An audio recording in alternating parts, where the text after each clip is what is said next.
tungeongelea vitu za watu wana spend pesa kama travelers. Anyway, next time ni mark. The fundraiser continues. Go into that tip jar line 0721948229. If you had more ama nipeleke kwa Boni na Dr. Mofo. Nilikatisha story yako ilikuwa Pole. more important, so I let you talk. Wacha. Now, the rebuttal between Japuonji and Kerere is a little bit off the kilter kidogo. We were talking about our economy and if we are seeing it rise or if we are seeing it stagnate. And it's not all about being that we are not against the system. We are against the system. What we are trying to do is put people, because we notice that there is a level of human interaction within these systems, that needs to change. So this human aspect of the system is what we want to put in place, so that now we be on a road of changing the system that we are in. Because the characters that we have in the system aren't playing the game the way it's supposed to. They're playing the game for their own benefit. Yeah? In that, when we are saying we want people to work for us, we want good governance, we want accountability. The characters that we have in place aren't accountable. It's usually a very bad blame game and evasion of a certain topic, whereby if you don't have the answer, you can't even think of a sensible response to a question, that the person is in charge of. If, let's say, you ask this, the lady who said that they were supposed to, I've even forgotten her name, the Ministry of Health lady, the CS, anakuja anakuambia ati this thing, they've received the server, but there is an oil that issues. I'm so passionate about IT that when it comes to certain things about oil on a server, you ask yourself, when has a server ever needed oil? Ukifungua pipi saizi nikikwambia ufungue hiyo laptop yako hapo hivyo nyuma, will you get any place that you need oiling? Seriously. And then I think it's reached a point for our populace whereby these answers just look like plain old gibberish and jokes that they are trying to put forth, that even though wakipelekwa international when they are taken to an international place, they look so stupid. Like the one for Kimani Ichung'wah, he looked so very dumbfounded. Yani, I looked at him and I was like, how can you sit there? Give us your dimpled smile. Yeah? Oh, give us your dimpled smile. And you're being watched all over the world. And that is how we are going to be perceived. Saizi Kasongo haezi katoka hapa ati anaenda kwingine kwa sababu hiyo Al Jazeera thing imeharibu maneno everywhere. Plus hizo vitu zenye alikuwa anafanya huku hivi with Congo and all this place. His foreign policy is down to dust.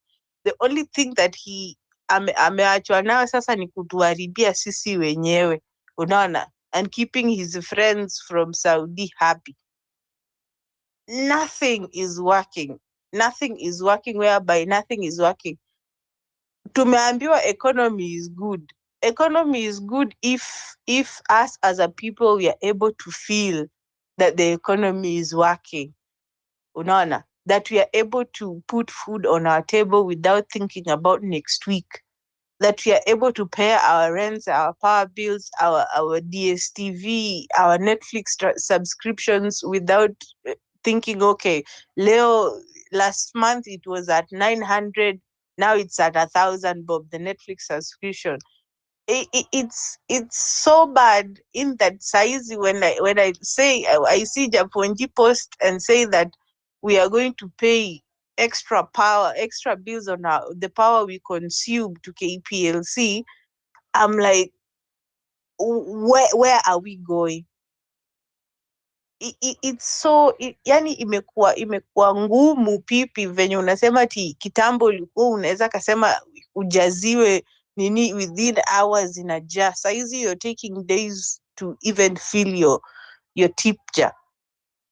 Yeah, it's like nothing is working, and the only people who are getting money, it's not our businesses, it's the political elite whose money is running around in the country. Au ndo pesa zao zinatoka kwa banks zikienda kwa all these fun places. We used to have people drinking. Nowadays, I don't even know if bars make money unless they're having prominent people or these wash people in their places. Because the normal people don't go to bars nowadays. They can drink at their own houses or have like a small party where they don't have to pay exorbitant prices. I'm saying that because I'll give an example. You see, when you come to Kisumu, there's usually a place here that you get your liquor. It's been the prime place of getting liquor every single time.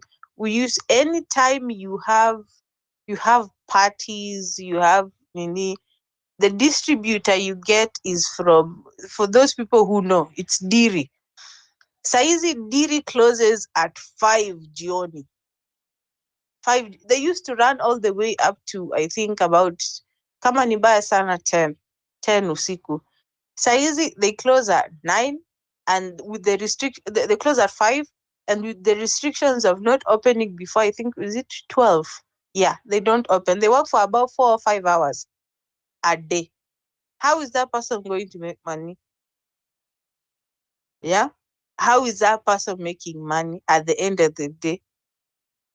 If they can't sustain their level of production, I'm very sure he had to lay off people, because that place used to be full.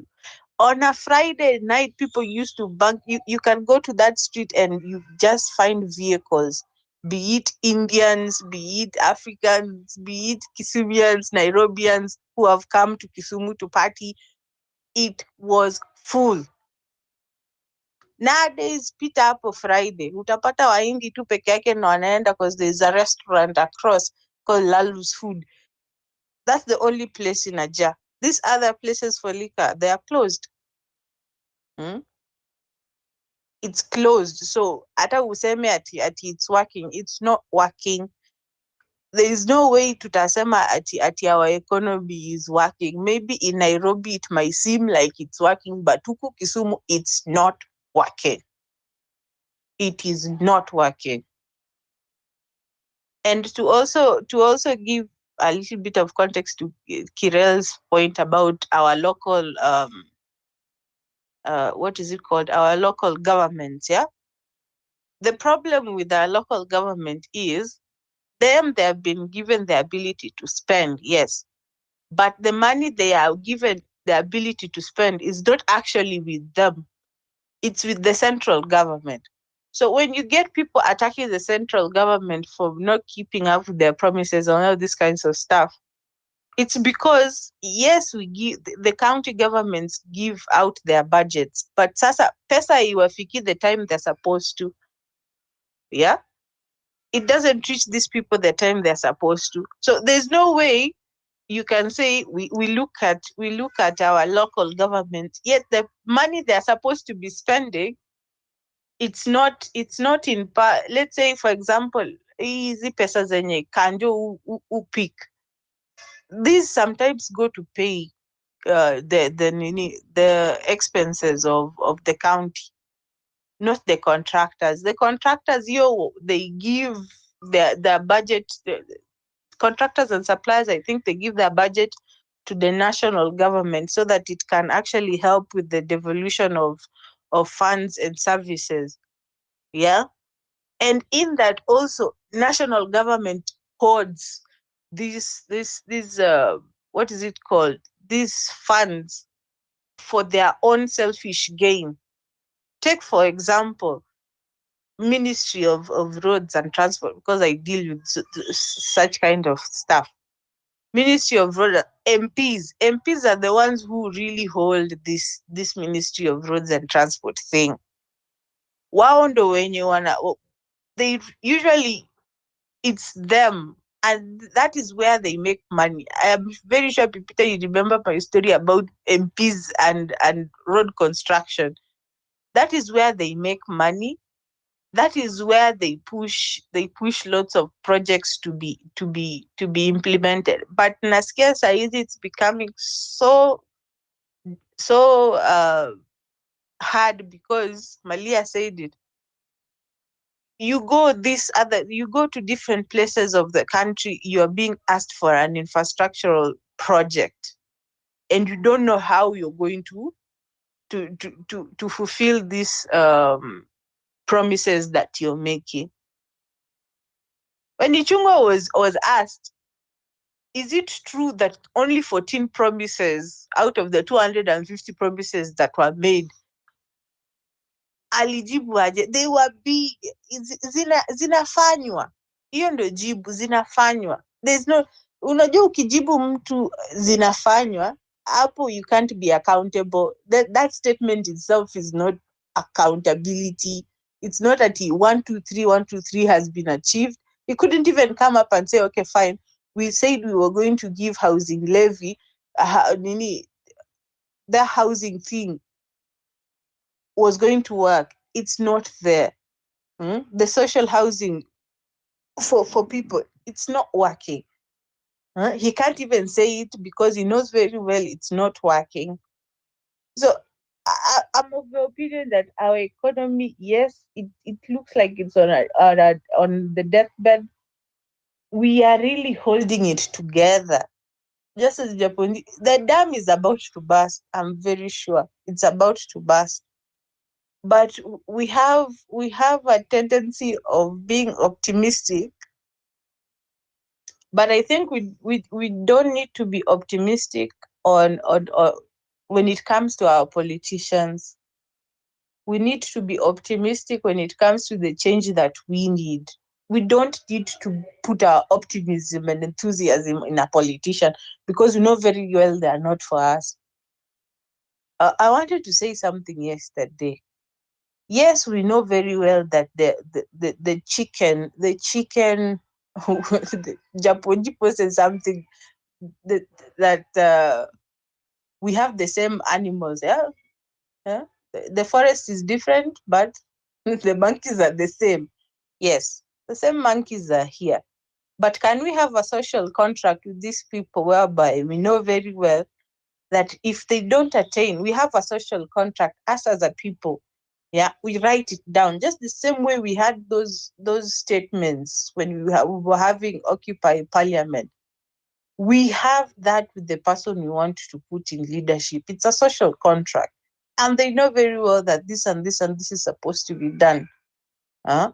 I'm very sure if it's the first year, let's say the gubernatorial nini uh, seat for Kiambu or Nairobi, if there was a social contract between the people and the person who is going to be the governor of Kiambu or Nairobi, that said, the first year, our budget, 50% is going to be spent in paying our bills, as in bills that was accumulated through what is this called?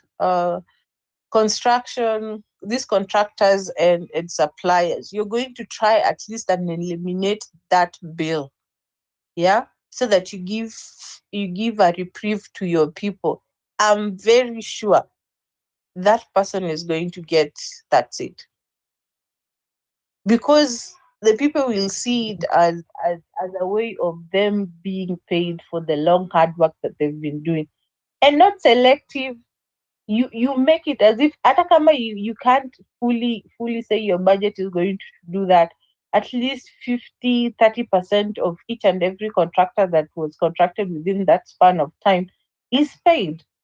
At least that social contract now will be in enactment. as I would like to put it, itakuwa in enactment whereby now the trust that the people gave you is valid because you said what you were going to do. So I think we also don't need to just say, okay, fine. I don't think we need to rule out every single politician out of this box. We just need to look at what we as a people want and put it on show and say, okay, fine, this is what we want and this is how we think you as a person or a leader is going to achieve it.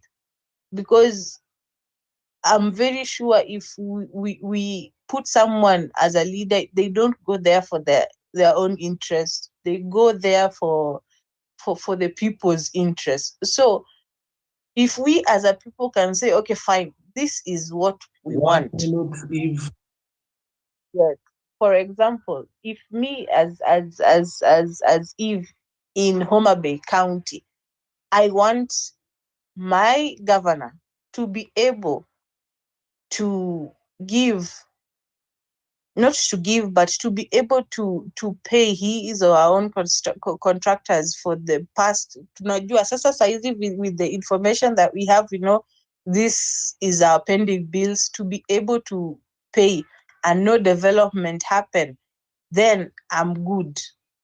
I think we need to go that route now. It's really hard to speak about our economy and not get mad. Thank you. Thank you. Now, Dr. Mofo, you had a question to Bonnie, so I'm going to let you shoot to Bonnie and Bonnie to respond. We are on the extra minutes of home run with pipi kama kawaida. Mnajua tunafanya nini? Naingia pale kwenye tip ja line. You're still trying to hit for the moon here with our target of 25,000 shillings. We are at 10.2 thousand shillings and got 10,200 and we are just 14,800. Watu 148 wakinitumia 100 bob, tunapata 14,800. Anyway, thank you so much for everybody who's tuned in. I'm going to send the mic to Dr. Mofo. Thank you, Pipita. Pipita, I'm a Kiambu resident. And when I look at what happens here, it is over 15 years now since the devolved governments came into force. And looking around at what happens, we have been persuaded, convincingly, that it was a raw deal. It was a bad deal to have the county governments, because primarily they've been used as channels for, looting, people enriching themselves. Drawing Kiambu into context, we've seen what Kabogo did, we've seen what Fenard Waitito did, and we are not seeing any less. I asked this question to Bonnie as an economist. Looking at what the devolvement has happened to Kiambu, what benefits do you think it has given us? One of the things we also talk about is the healthcare. It has totally collapsed, and it has been devolved as well.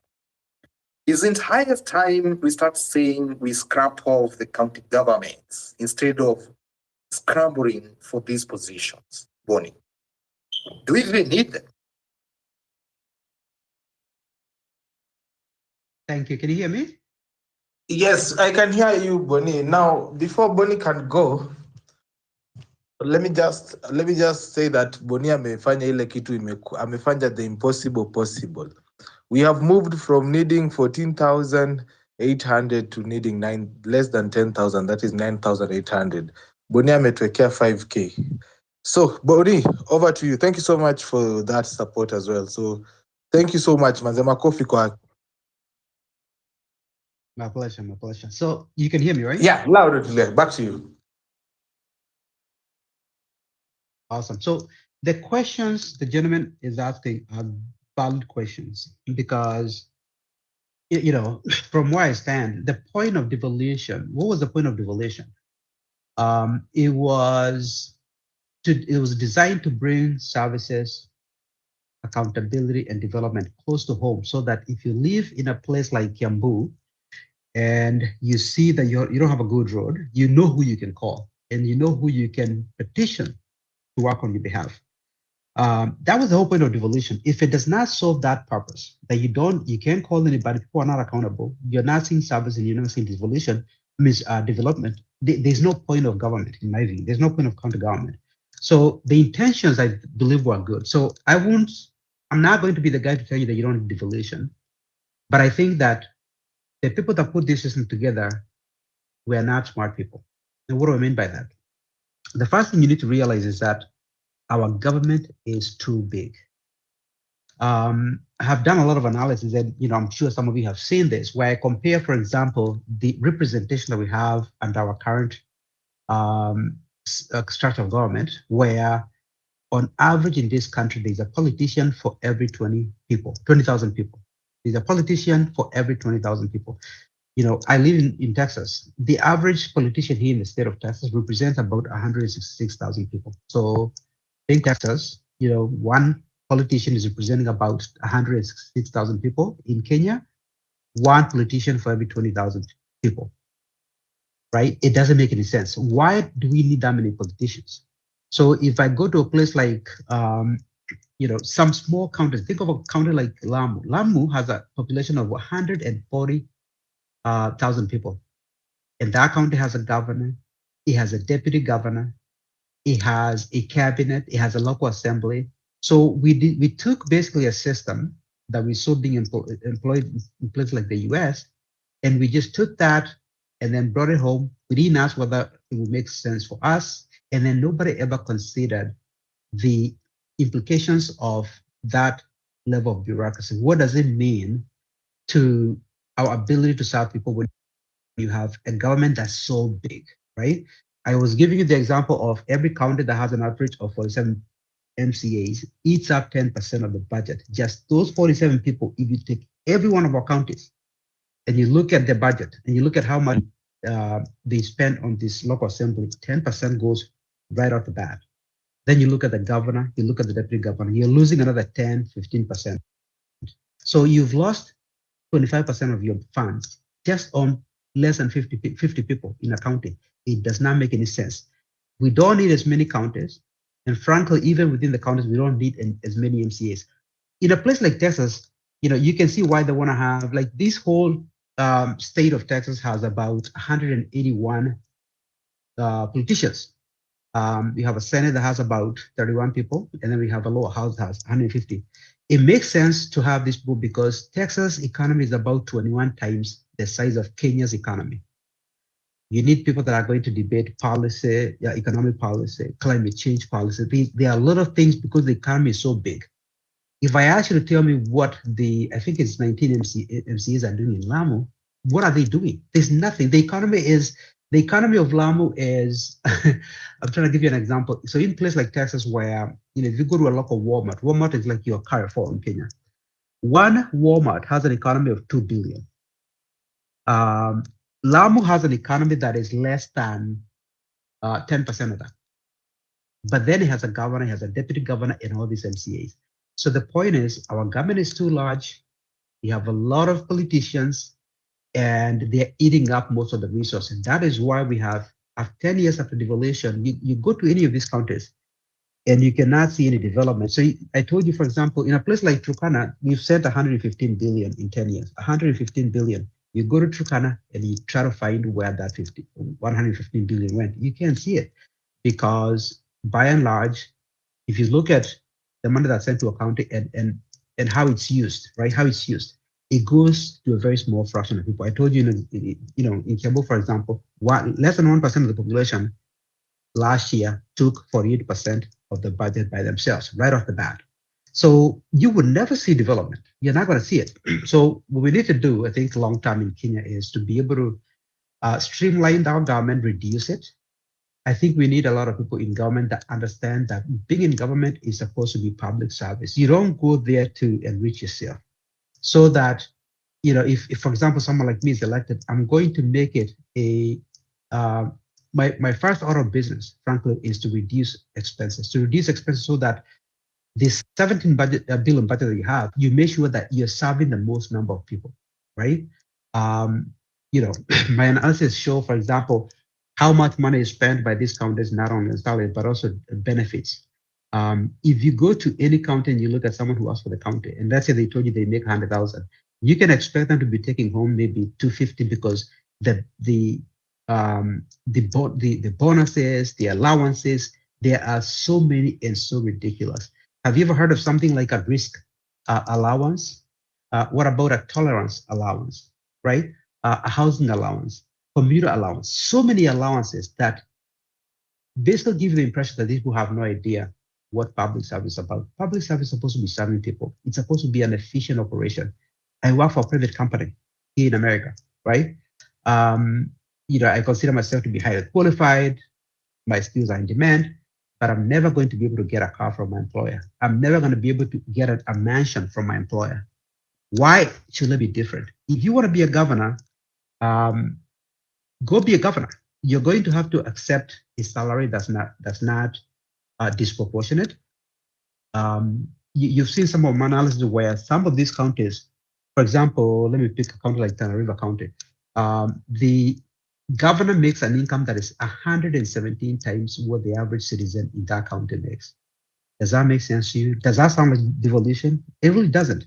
So the system that we have is so big, compensation is so high, and I think that by and large, our politicians don't understand what public service is all about. Public service is supposed to be serving people. And so if you have a budget of 17 billion and you find yourself spending 60%, 70% of it on yourself, you are defeating devolution.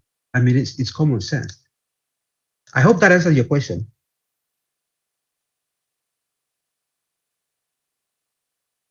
And I can take more, but I hope that answers your question. By the way, in many of these places, the change that's required is you don't need anyone to be a genius. The issue that we have is an issue of allocation of resources. It's discipline. It's lacking discipline. I can take an average guy and put him into a position, let's say as a governor of a certain county, and you don't need to be a genius to be able to actually change lives because there's money, right? All we need to do is be judicious in terms of how we allocate it, remove corruption, remove waste. That 17 billion in a place like Kiambu can do a lot. I just give you an example of the fact that by spending 48% of the budget as opposed to the maximum of 35, and by the way, that 35% is generous because you're still talking about a population of less than 1% of the county. Is we are telling them that they can spend up to 35. Can you imagine working for a company and the company is spending 35% of all revenues on less than 1% of the people? It just sounds ridiculous, but that's what's happening in our government.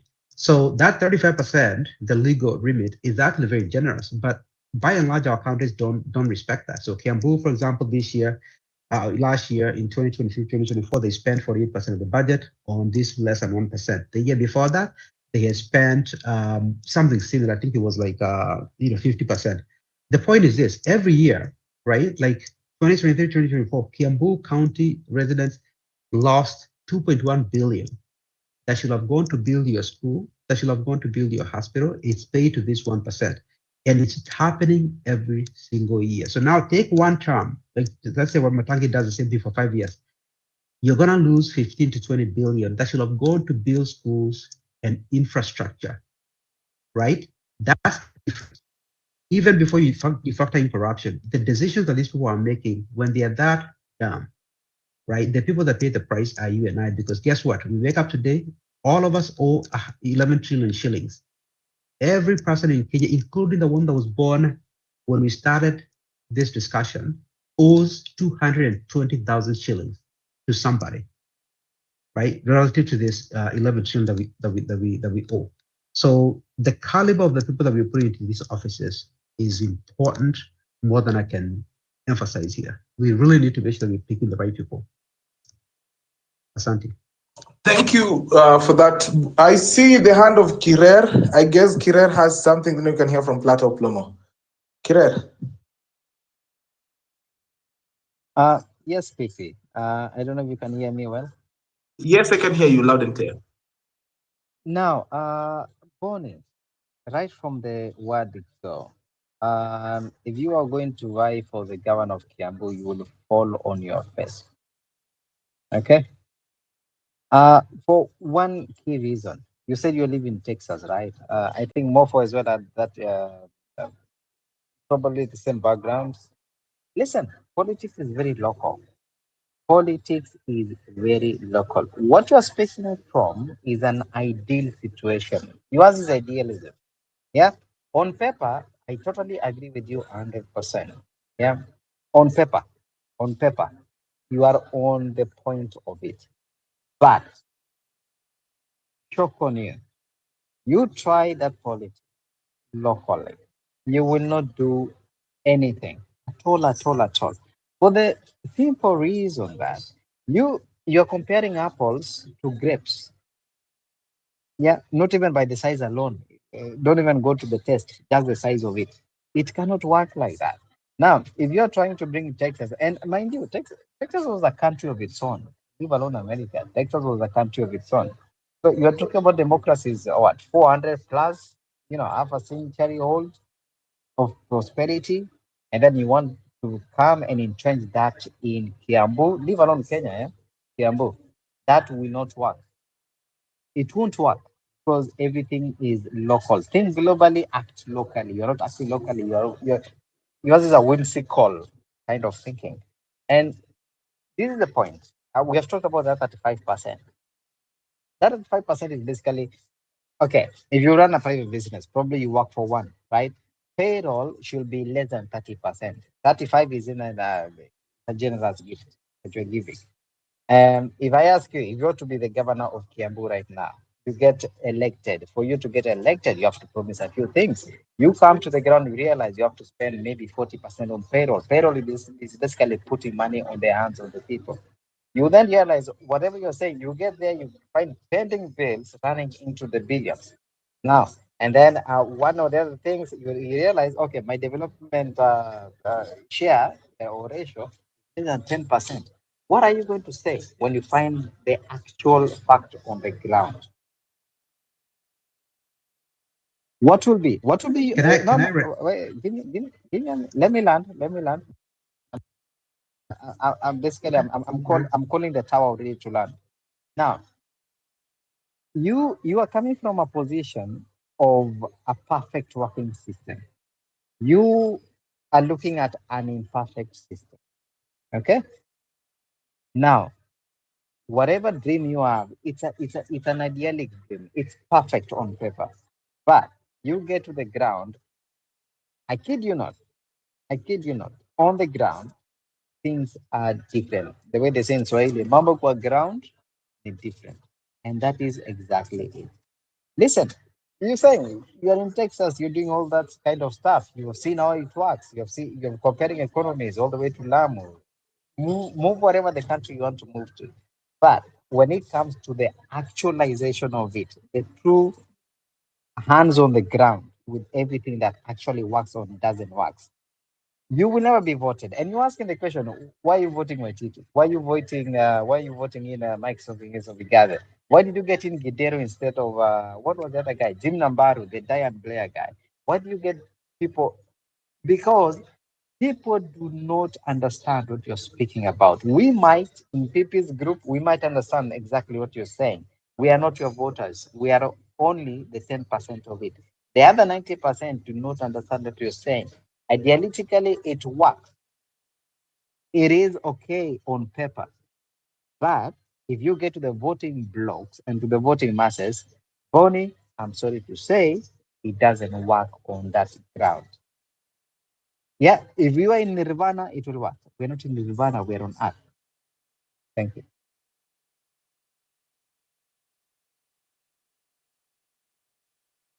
can I respond, Pipita? Yeah, that was a direct to you, so I think you have to talk All to right. us. So listen. First of all, um, I hear you and I respect what you're saying. My candidacy will be a very different candidacy. I mean, I want to make sure that we understand what I'm saying here.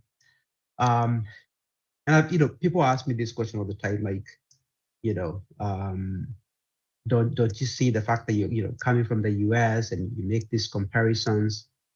Someone is gonna say that you sound different. All of these things are things that I've heard of, right? I don't see that as a weakness. The fact that I'm educated in the US, the fact that I've lived in the US, the fact that I've been in a system that functions, to me is a plus, because what it does is it allows me to talk to people like you and explain to you what happens when you have a government that functions. All of us on this call want to be able to, if you're running a business and you see your county government advertise a tender, you want to have the ability to apply for that tender and feel like you're getting a fair shake, at least when you apply for that tender. When you go out and you interview for a job, you want to make sure that you feel like you have the an equal opportunity to get that job. We are looking to sort of level the playing field. All of us want that. That's what I'm used to. I'm used to seeing a government that functions. When I go somewhere and I want to open a business, and I walk into an office here in Texas, I walk out 5 minutes later knowing exactly what I need to bring. And when I bring it, I get out with a license. When I go to the county, that I live in, for any government service, they tell me this is what you need. I walk out, and it's clear what I need. I want to bring a government that functions. Okay, so my politics will be very different. I'm here to fix problems. If you want that, let's let's work together. If people don't want that, then that's fine. My candidacy is not going to be a candidacy of trying to sound different, trying to sound like Babayao. I'm never going to sound like Babayao. That's not how I operate. I've spent most of my life in the private sector, in business, and I think that what we're missing in this country is common sense and business sense in government affairs. When you walk into a government office, you're looking to be able to be served. If you go to the county office in Kiambu and you need a permit to build, you don't want to be extorted. You want to walk in there, they tell you need X, Y, Z, and when you bring that, you come out of that with that. I mean, that's what government is supposed to do, right? If the government is supposed to run hospitals, right, in a place like Kiambu, if the government gives someone a contract for 500 million to build a hospital, you want to make sure that you're getting value. That's what you want as a citizen. That has nothing to do with sounding like Babayao and all these other things that you're talking about. So my candidacy, is not going to try and appeal to you using the language that Babayao might use. I'm coming to fix a problem. If that's what you want, then I'm giving you a chance to vote for someone different, and that's my candidacy. I'm never going to try to be like someone else. I believe that when I talk to people like you and say, guys, we have 17 billion. Let's talk about how this money is spent. I give you the example, for example, of how decisions like spending 48% of the budget, you are giving it to 1%. Now, if you live in Kiambu, tell me why you want that to continue. Why do you want that? The people that work for the government are less than 1%. And I'm telling you, that's not only illegal in our country, and it's also stealing the opportunity for you to get a hospital that functions. Because when the government spends 48% of the budget on salary, as opposed to a maximum of 35%, is allowed under the law, he deprived you of 2.1 billion worth of money that can be used to build a hospital for you. When the governor goes out there and they issue a contract for 300 Maybe a direct question that Kirer is asking indirectly. He is asking this: would you, as governor of Kiambu, would you go out of your way to lean like the way President Trump has done? Would you reduce that payroll, as you say, or Absolutely. would you be able to do that? Because we have seen governors face backlash because of that. I would do that. And the reason for that is not complicated. I guess, again, Kiambu County has 2.5 million people. Less than 1% of the people in Kiambu work for the county government. So you want to tell me that it's fair that we spend 48% of the budget on 1% of the population when we leave everyone else without service and development? We can't do that. I will have a government that functions. I want to make sure that it's effective, that when you walk in and you apply for something, first of all, you're not shaken down. You get the services that you want. But we need to fix this problem where we are spending 48% of the budget on 1% of the population. That's why you go to a county, any of our counties, and you look and you're like, where does the money go? Where does the money go? This system, this issue that I'm talking about, this disproportionate allocation of resources affects every one of our counties. You go to Turkana, it's the same thing. Turkana has a budget of 20 billion. When the money goes there, it's going to 1% of the population. Those people, take that money, they invest it somewhere else. It does not actually multiply in the economy. If you're going to fix a problem, an economic problem, you need to create a larger economy. You need to have more people have the ability to spend money. You don't fix anything when you're spending everything on 1%. And again, the law tells you that it needs to be 35. It makes sense to, I think, most people, right? The point of a government is to serve you. So why would you insist on having a system where 60, 70, 80% of the funds available are actually going to a very small fraction of the population? What point does that make? Why would you want to continue something like that? If I tell you that I'm going to be efficient, I'm going to reduce wastage, I will have enough people to serve you so that if you walk into a government office and you apply for a permit, you get it in 3 days, right? I'll make sure that that happens, right? We've gotten used to government that doesn't function, and I think that we need to move away from that. Government is supposed to serve you. Why does it take a year to get a permit from the government? It should not function like that. And it takes a year, and then you pay a lot of bribes. It doesn't have to be that way, and that's the point. I've lived in a place where I see government that functions, and you as a citizen, you should not be rooting for this system to continue because it doesn't serve you. It really doesn't serve you. If you have tried to go to Kiambu County to apply for anything over the last 1 year, 2 years, you know what I'm talking about. We cannot continue that. We cannot continue that. And like the reason why I'm even letting Boni talk to us today is because, guys, we cannot say we want change and you don't want to listen to the other people who are giving us options. We will otherwise become an echo chamber. So thank you so much for being courageous enough, Boni, to come and talk to us about your bid and what you would do. I know there are people who have questions. I see Plata Oplomo with the hand up. Dr. Mofo is going to be coming back, of course, with a question. We are 9:30 East African time, ladies and gentlemen, and you have walked into a fundraiser. Umekuja ndani ya kanisa. So we were in a place of oblivion, trying to raise 25,000 shillings, and now we are almost there. We are at 15,300, which means we are only 9,700 short for that. And remember, nilikuwa nimewekewa ile inaitwa deadline na baba mwenye nyumba kwamba tarehe 5 uwe umenifanyia mambo yangu, na ilikuwa arrears. So if you like what you're doing, of course, that is how you can support me. And of course, Home Run PP is a platform where we promote social conversations and, of course, discourse for good governance, and, of course, promote communication and information of the public. So if you like what we're doing, 0721948229. If nimeona hapo hivi umetuboost, wendo umetutoa chini 9800 ukatuingiza vizuri. So we are now courtesy of Viva ametuingiza sasa chini ya 10,000. So we are less than 10,000 shillings. Wenye tuko hapa ndani, we are about 50 people. We are about 50 people, yeah? Sisi wote tukieka 100 tutakuwa tena tumekata hiyo by half. Hatuwezi jua mtu mwingine tena ashikwa roho aweke 5k tumalize hii kitu. Ingia pale hivi kwenye tipja 072194 ndio namba, alafu I will keep on updating as we continue. Plata Oplomo. Thank you so much, MC. Nanisikia? Yeah, nakupata loud and clear.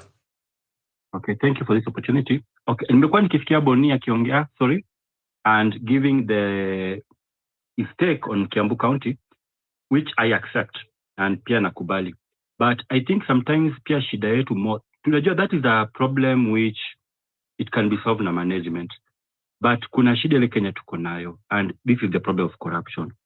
And tumeingia into a regime whereby corruption is now being, not even budgeted, like it's now being manufactured.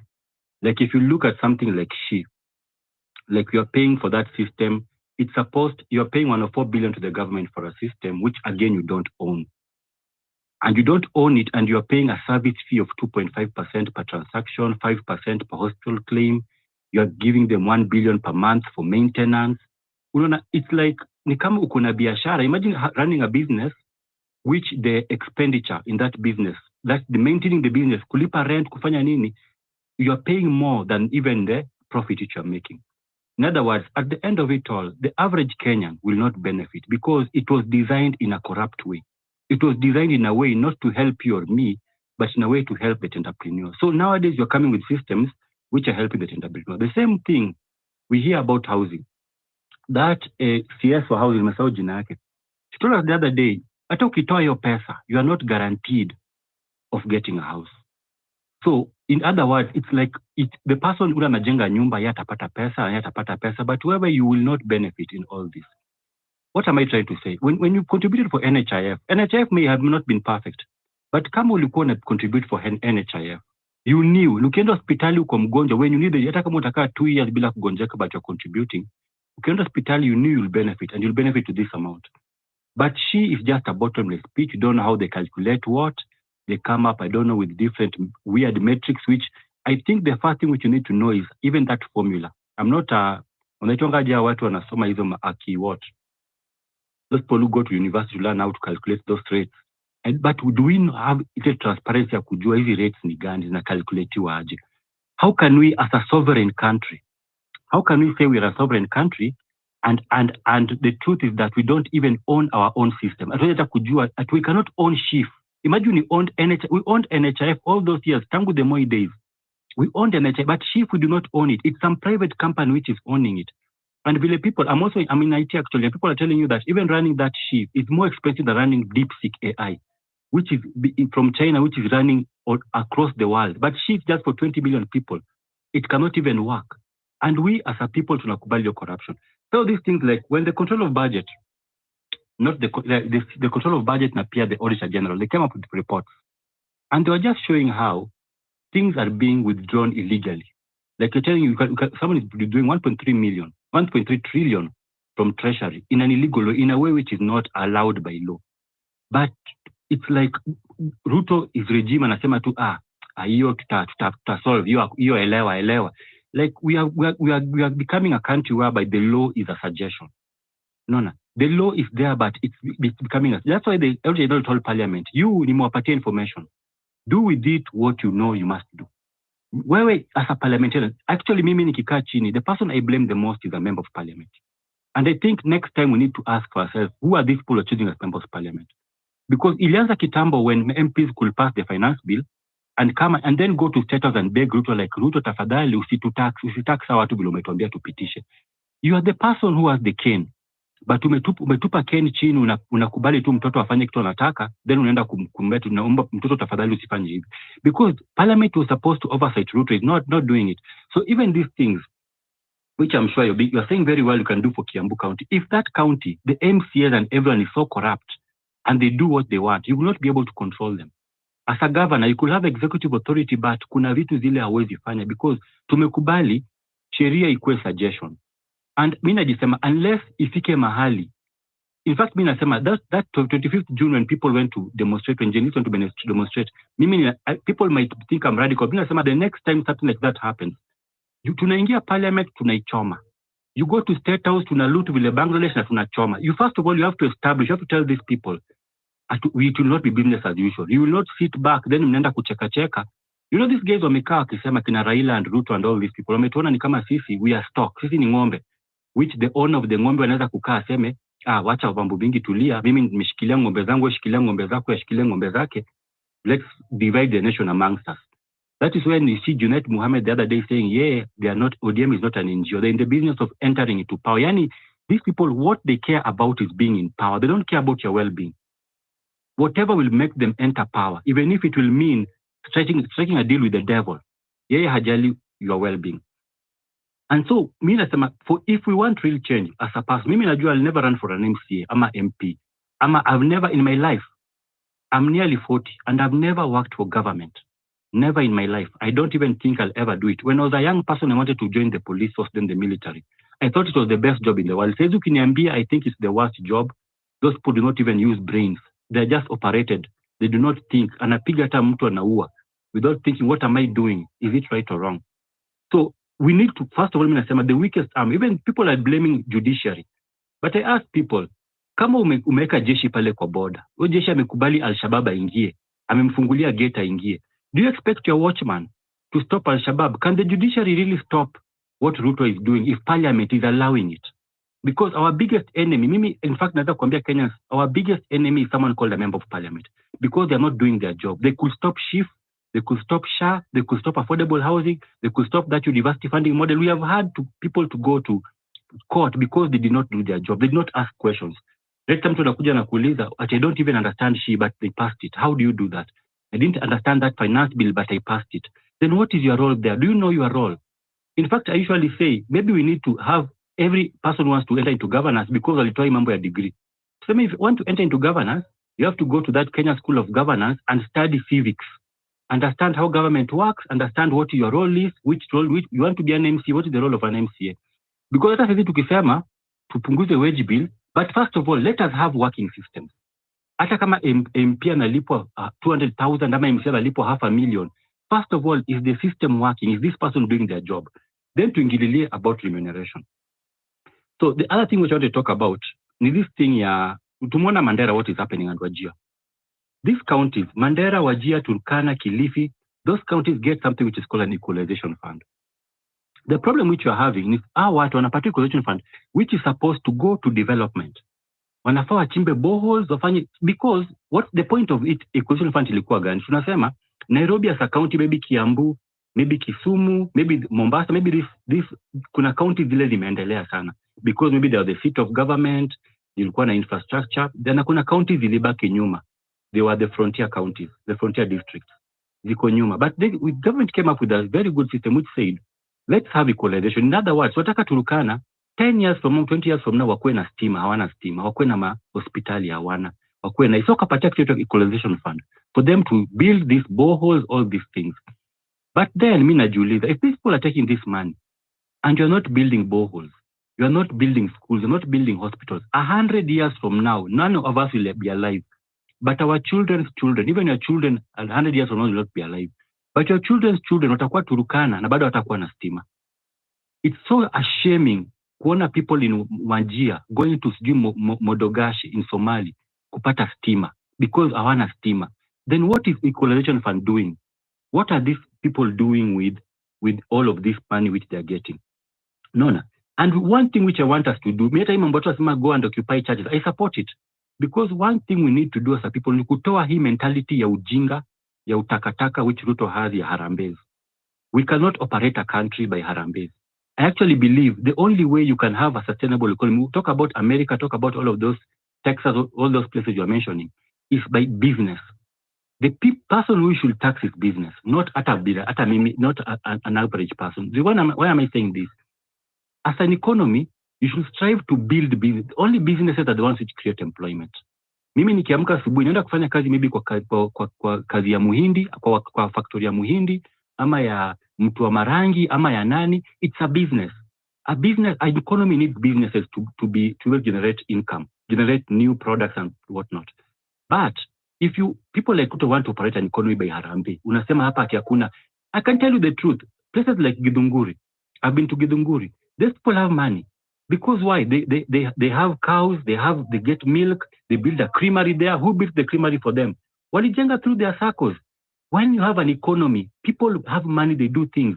You cannot go somewhere na sema shida za hapo tasolve na harambe.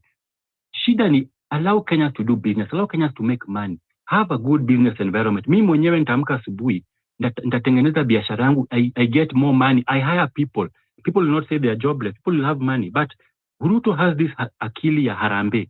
Wataka kwenda mahali to stand, to mention big amounts of money for people to cheer and clap for you, to be praised, to say I'm coming back to give 100 million. These are the mentality ya harambe which we should get rid of as a country. We are not beggars. You went to school for at least 12 years. You are an intelligent person, you are a productive person. Ruto is not, ama Sud is not more intelligent than you. You can wake up in the morning na ufanye kazi yako bila kuomba mtu. Bora kuna a good environment. And these are the things which you should fight for. In finishing, I'm trying to say, we need to ensure that, let's ensure that in the future, whoever people we choose, this is the mentality to usually tell people. Our mothers, tulelewa na mama zetu, wengine hawakusoma. Wengine wako na madegree, lakini most of our mothers were never even, some of them maybe hata kujua kusoma, hata reading a letter. But one thing about your mother is that she loved you. Aliensure unakula kila siku, aliensure unaenda shule, aliensure you getting the best in life. If she saw something good which will benefit you, aliensure umeipata. In other words, let us first of all look at leaders who have integrity. Ule mtu unajua huyu ananijali. Whatever will happen there, hata nikimtuma huko parliament, that person ananijali. More than selecting leaders because they are able to give us money, but that person doesn't care about you. They only care about money, na kifika bunge ni about entrepreneurship. We have seen all of these people, we can just mention their names. All wametajwa na scandals, na wash things. We know them all. And you know even the head of it all ni Ruto. We know all these people. We are not, tumefika pali where I am tired, I'm not ashamed. People like Ruto should just get out of power. Baba, I voted for Baba. I voted for Baba for karibu 15 years. I've been voting for Baba. Lakini imefika mahali, I'm telling myself ukweli. That guy is old. Baba is 80 years old. Mimi namwambia Baba, you are 80 years old. You can die anytime. I am a young man. I have a young family. Tutakufuata hadi siku gani? At some point sema, nimeshatengeneza pesa Kenya. I have money. Naweza kupanda helicopter anytime I want. In fact, Baba ningemwambia, if he should have just, even Nelson Mandela, at some point, Nelson Mandela, he retired from presidency. Because South Africa has a prime ministership system, and hakuna limit, he could continue and go on. But Nelson Mandela decided, at this point, because of my achievements and all that, I have actually settled, wacha niachane na mambo ya presidency. Akachia vijana wengine waendelee. But Baba wants to die. Akituzungusha tu. Baba cannot sit at a point and say, ndio you are my people, you followed me na nini. At this point in life, I am an old man. He could die nywele asitudanganye. Now he is old. He should have white hair everywhere. He is Biden. Look at Biden the way he is old. Baba is old. As you say, at this point in time, I am an old man. Niko na pesa, niko na mali. You know, saizi hata nikae tu nikule pesa yangu, hata nikula 1 million per day, I will die with the money in the bank. Watoto wangu wako na pesa, au pia watafute yao. Mimi niende nipumzike. Sikushikwa mkono na kuzungushwa na people like Junet Mohammed, Joho, lakini Oparanya, people who need Baba to survive politically. You know, if Baba leo akikufa, these guys will just scream and cry and even go berserk because they need Baba for political survival. Baba should, if Ida Odinga can hear me, nasema wewe chukua bwana yako, mwambie Baba nani umeteseka, umesumbuka hii Kenya, but now please hii miaka umefika, let's retire. Let's relax, pass off the baton, make sure there is good leadership na uendelee to the sunset. Tunakuheshimu, but please utuache. That is my take. I thank you all for your time. God bless you all. All right. Thank you for that submission, Bwana Plata Oplomo. Mambibi na mabwana, it's not looking good. It's not looking good at all. Tuingie pale hivi kwenye Tipja 100 bob each. Tuingie to support pale hivi kwenye fundraiser yetu ya Home Run with Pipi. Naona mzalendo ameinua mkono juu. We still have Dr. Mofo. And of course, if you have any question, of course, for Boni, you can also raise your question and submit as well. Shout out to everybody who's tuned in. Mzalendo, jambo. Jambo sana Pipi. I'm also happy to see Boni here. Na all our listeners. It's an economy on its deathbed. My submission tonight is going to be very simple. I want to tell Kenyans, there is one art that our politicians have learned. The art of managing our expectation. And because we are fools, na mimi leo mniruhusu niwaite nyinyi ni wajinga. Sababu mko na ujinga na ukiritimba, expectation yenu ikishakuwa managed, then we start following them like sheep, tukiwafuata kwa kichinjio. Why am I saying this? Everything is not working. Like yesterday, the Auditor General raised very critical questions about SHA. Today, the health CS who bluntly told private hospitals last week ya kwamba hawana pesa ya kusettle deni, leo hii wanaweza kusettle 91% of debts. How shit and stupid are we to believe these things? Because such budgets are supposed to be approved by parliament. Last week hakukuwa na pesa, leo hii kuko na pesa. And then Kenyans are all over social media, oh, president is working. Anafanya nini surely? When was that money approved? Hiyo pesa kwanza imetoka wapi? Kama last week haikuwa hata kwa budget, imetoka wapi?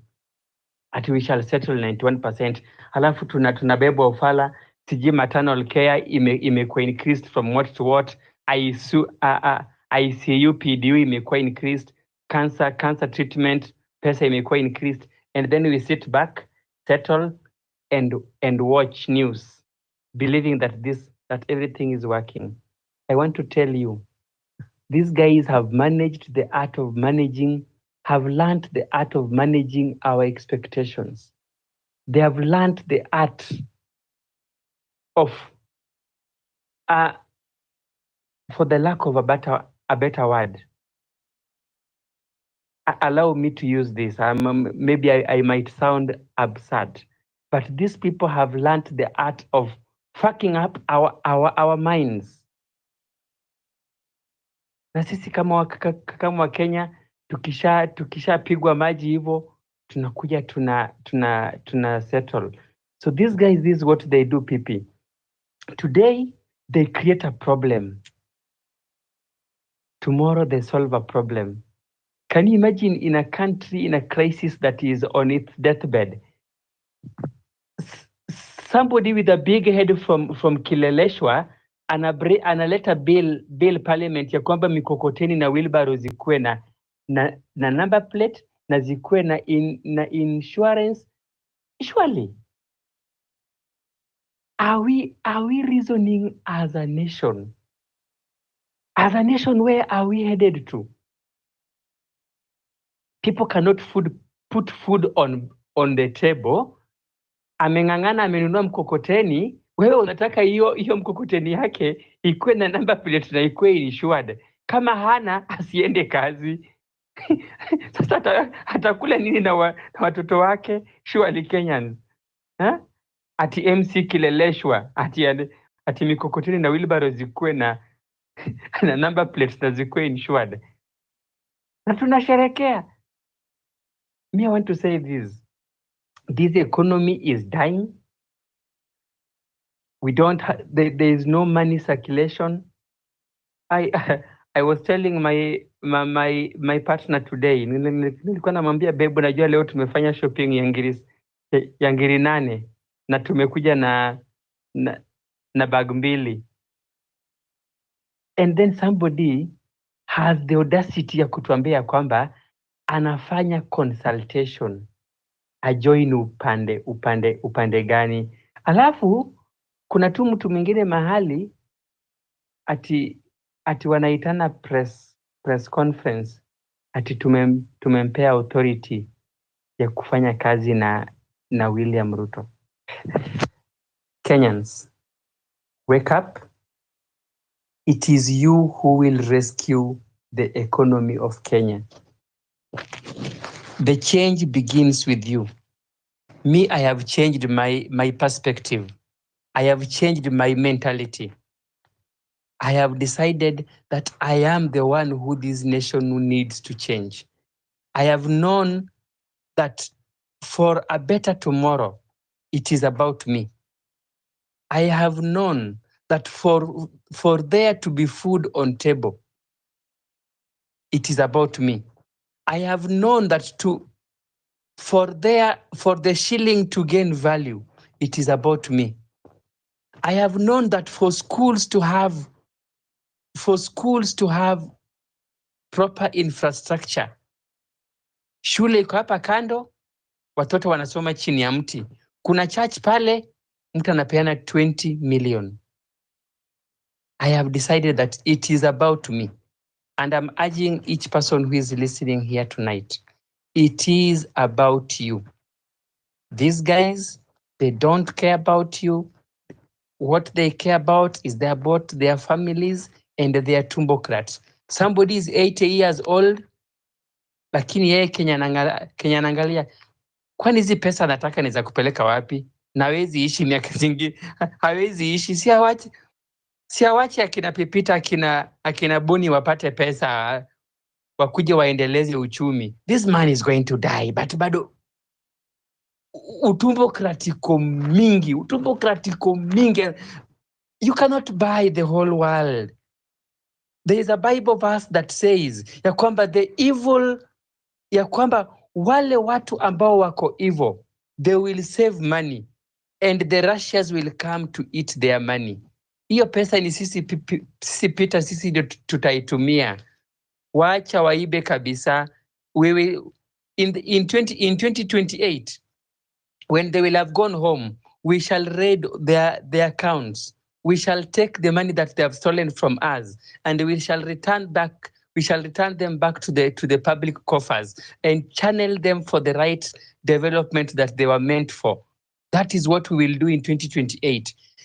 These guys are killing our economy. These guys are destroying our economy to enrich themselves. Wanajitajirisha na sisi sababu ya ukabila. Ati mimi sasa Mjaluo, ati mimi sasa nifuate Raila nikiwa blind. Nimemfuata kwa miaka 15, simfuati tena. Hata Yesu Kristo akuja niambie nifuate Raila kwa Ruto, nitaambia Yesu nionyeshe njia ya kwenda hell. I want to go to hell, Jesus. I don't want to follow Raila to Ruto. Please, Jesus, show me the way to hell. I will never follow Raila Odinga again. He's a con man. He has destroyed the economy. He has joined the oppressor. Anatutesa na anafurahia tukiteseka. Na Wajaluo ambao bado wana worship kwa hiyo kalti yake, wanamwamini. Mimi, I am here out to rescue the economy of my country, to rescue the future of my children, to rescue the education of tomorrow's children, to salvage the little that has remained. That is the war I am standing here now to fight. Thank you so much. Wow, very powerful from Mzalendo. And I feel every Kenyan feels the same when it comes to whatever we're going through as a nation. We need to stop feeding into these people, into their stories of we will be better tomorrow, And we want and demand for a better tomorrow today. Now, thank you so much for everybody who has been tuning in since 4 p.m. when we started this show.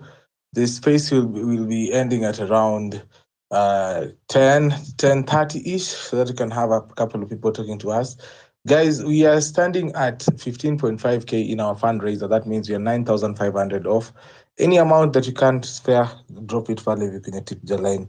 I would much appreciate. Now, I see Kenya ameinua mkono juu. Mkenya. Okay, asante sana kwa kunipea hii fursa. I would like to talk about hii mambo ya hawa tu kutuambia sisi as young people we don't have an agenda. Sisi shida si we don't have, shida si agenda, shida ni sijui corruption and lies. Shida si agenda. Agenda utatuambia tunajenga barabara sijui kutokea wapi hadi wapi. Na actually ukijenga hizo barabara, we don't have problem with it. Problem is how you use our public money, how you steal from our pockets, and how you people killed the youths. Hizo ndio shida tuko nazo na hii gava. Si ati agenda vile walikuwa nasema sijui. Wanataka tutoe agenda yetu. Cabinet secretaries walichaguliwa, walifanyiwa vetting. Kila mtu alikuwa na promise vitu ati akiingia hapo akiingia kwa hiyo kazi yake, vitu atakuwa anafanya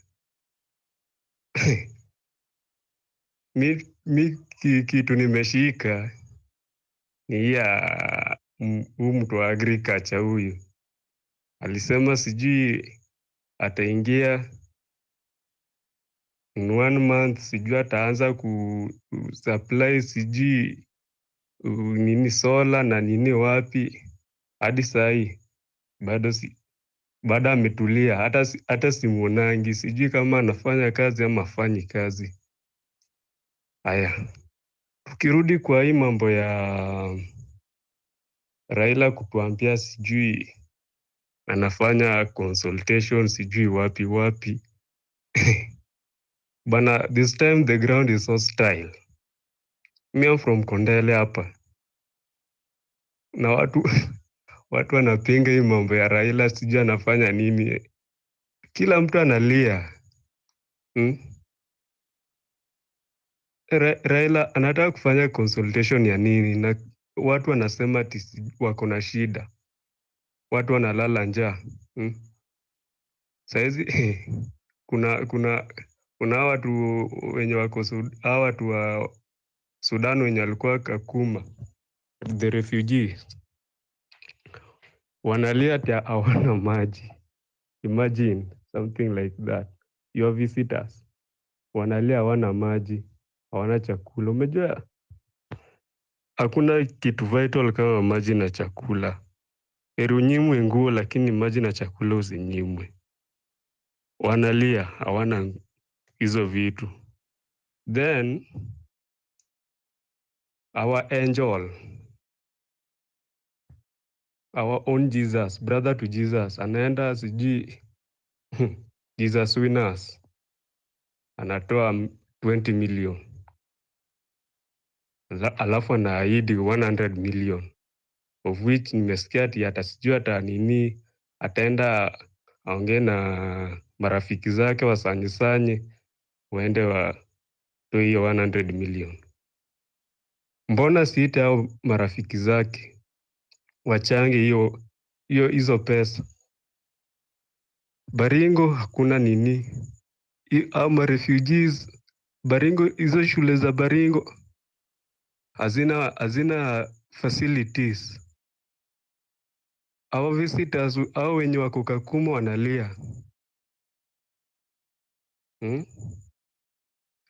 Mzee wetu bado anafanya consultation. Wacha afanye consultation this time. Hiyo ujinga sijui ya kutuambia sijui left na tunaenda left, right tunaenda this time bana ataona cha mtema kuni.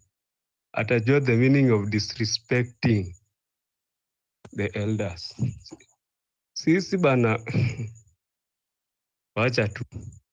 Haya, ikirudi kwa hii mambo ya hii topic ya an economy is hii yenye mmeka hapa, an economy on its deathbed. Actually nilikuwa nimeona kitu ingine, saizi nimeona sijui imebadilishwa. Mliuliza kama economy inapeleka nani vizuri. Imagine hiyo si swali ya kuuliza mtu. Kila mtu analia. Hadi waganga wote wanalia. Kila mtu analia hii economy ni mbaya. Kuna mtu anafurahia economy. Hao watu wacha tu wamwage pesa vile wanamwaga. Imagine kupeleka pesa kwa kanisa. Kwani watu wakikuanga wagonjwa wanatibiwa kwa kanisa ama kwa hospitali? Jana niliona madaktari wameenda maandamano. Hii Kenya yetu sisi ndo tunaenda mbinguni ama? Imagine kutembea hapa hii area yetu. Una hospitali moja na makanisa over 20. Hizi makanisa zote, mtu akiwa mgonjwa anapelekwa hospitali, apelekwa kwa kanisa. Yet our politicians, we are giving them our money to help us with it, watu invest hizi pesa kwa mahospitali, mashule hizi nini, au wanachukua hizi pesa wanapeleka kwa hizo sijui anaenda kushow off nani amejua kutoa sadaka mingi sijui nini bwana.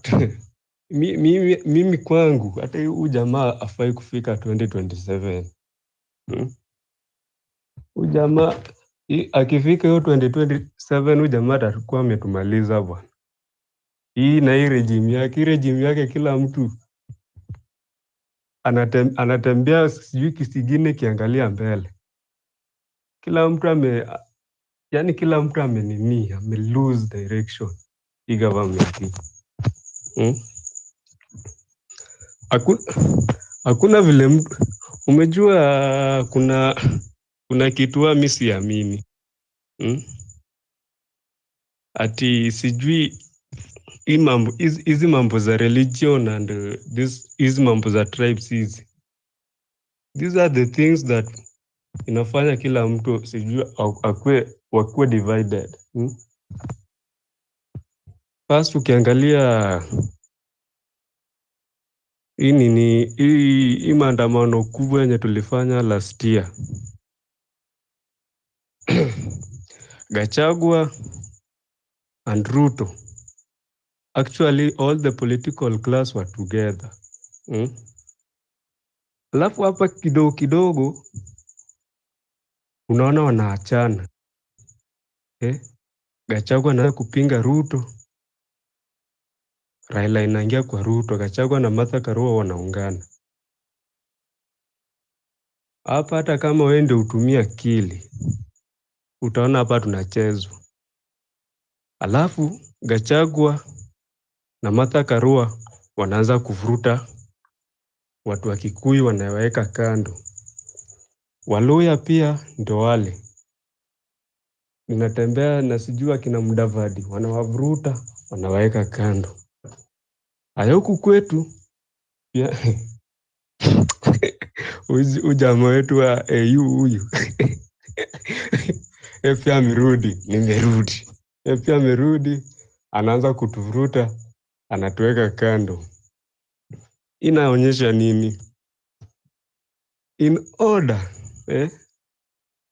to rule watu wengi you have to divide them. You have to divide them. Watu lazima watu divide tu hivyo.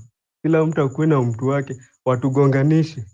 Waliona hiyo maandamano ilipita, tulikuja pamoja na actually tulikuwa tunawang'oa.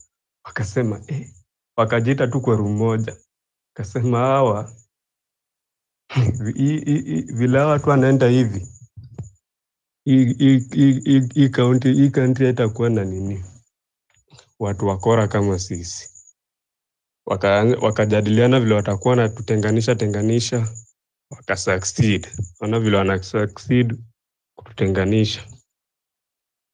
Sema Wakikuyu sijua tutaki vizuri, sijua Wajaluo tutaki vizuri. Inafanyika. Haya. Bana mimi naona hata bana 2027 tutafute tu mtu pagan tupe hiyo kiti. Watu wa kanisa hawa. Saa hizo ndo nilikuwa nataka kusema.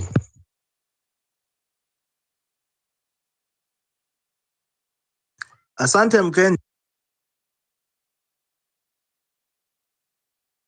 Now, I see we are here at 6:10 and naona tumebaki na Kirer na Mkenya peke yake. And today on Wednesday we were discussing ile inaitwa state of the nation and of course today trending topics. So, I want to give maybe Kirer something to submit because nimeona nikatuwa tuachie Bweni something aongea lakini hakuweza kuongea. And of course, we are still here for that fundraiser. Tuone kama tunaweza endelea raise at least something ndo tusifika. But tukifika 5th, tukipitisha leo naongezewa penalty ya 2K. You see, that is why I'm raising 25 Gs already. But if ikifika kesho itakuwa inanifikisha 27. So anyway, we are less than 10k. Let's see how it goes. Tukifika karibu at least tunaweza muongelesha. Haya, Kirer. Thanks again, Pipi. Mkenya, umeongea kama Wakenya 1000. Yeah, and really, ongera kwako. Again, imefika mahali, wacha niongee Kiswahili sasa. Imefika mahali sisi wote tunagundua kwamba ni karata tu. Ni karata tu. Na penye niliona hiyo mambo ya AU ikianza, mara my brother, ukiasi kama my brother, mwingine anasema my friend, hii tu ni ODM imerudi. Ile ODM tu, sijui kama Mkenya ulipiga kura 202 kama no 207. Mimi nilipiga kura yangu kwanza 207, sikupiga 202. Ile ODM yetu tu ile ODM. Nasema yetu juu mimi nilikuwa ODM kabisa. Yeah. So kama kila mtu ataongea venye Mkenya ameongea, kama kila mtu afikiria venye Mkenya amefikiria, hapo sasa ndio mabadiliko inaanza. Yeah. Najua tunaongea hapa kizungu mingi, tunasema mara hii ndio the perfect state, kila mtu anafikiria nini, lakini sasa kama kila mtu ataanza kufikiria, asibebewe akili kwa mfuko, hapo sasa ni mabadiliko itaanza. Hapo peke yake ni mabadiliko itaanza. Na sisi ataongeza kitu, Kenya amemaliza kila kitu. Kila mtu akaanza kufikiria hivyo, uwaze na ukae chini useme hao watu ni biashara wanafanya. Yeah. Kisikia sijui nani amekufa, umeenda maandamano, watu wamekufa. Ile maandamano ya cost of living, watu walikufa. Maandamano ya Gen Z, watu walikufa. Mtu anakufa si wao, tunakufa. Mpaka tufika hapo na tuelewe kitu moja kwamba ni karata tu tunachezewa. Ni karata kabisa, si ni pekee. Unaona ile draft ile unavishwa kabuti, tuko kabuti mingi sana, hata tuwezi sihesabu. Yeah. So napenda venye umeiweka vizuri. Imefika wakati kila mtu na usibebewe akili. Na kwanza usifikirie na usiambiwe kitu na mtu. Fikiria, tumia akili zako, tumia fikira zako mwenyewe. Yeah? Wazungu wanasema use your faculties. Tumia fikira zako mwenyewe. Useme hata kama nitakuwa peke yangu, wacha ni maongezi na hivi. Nashukuru pia.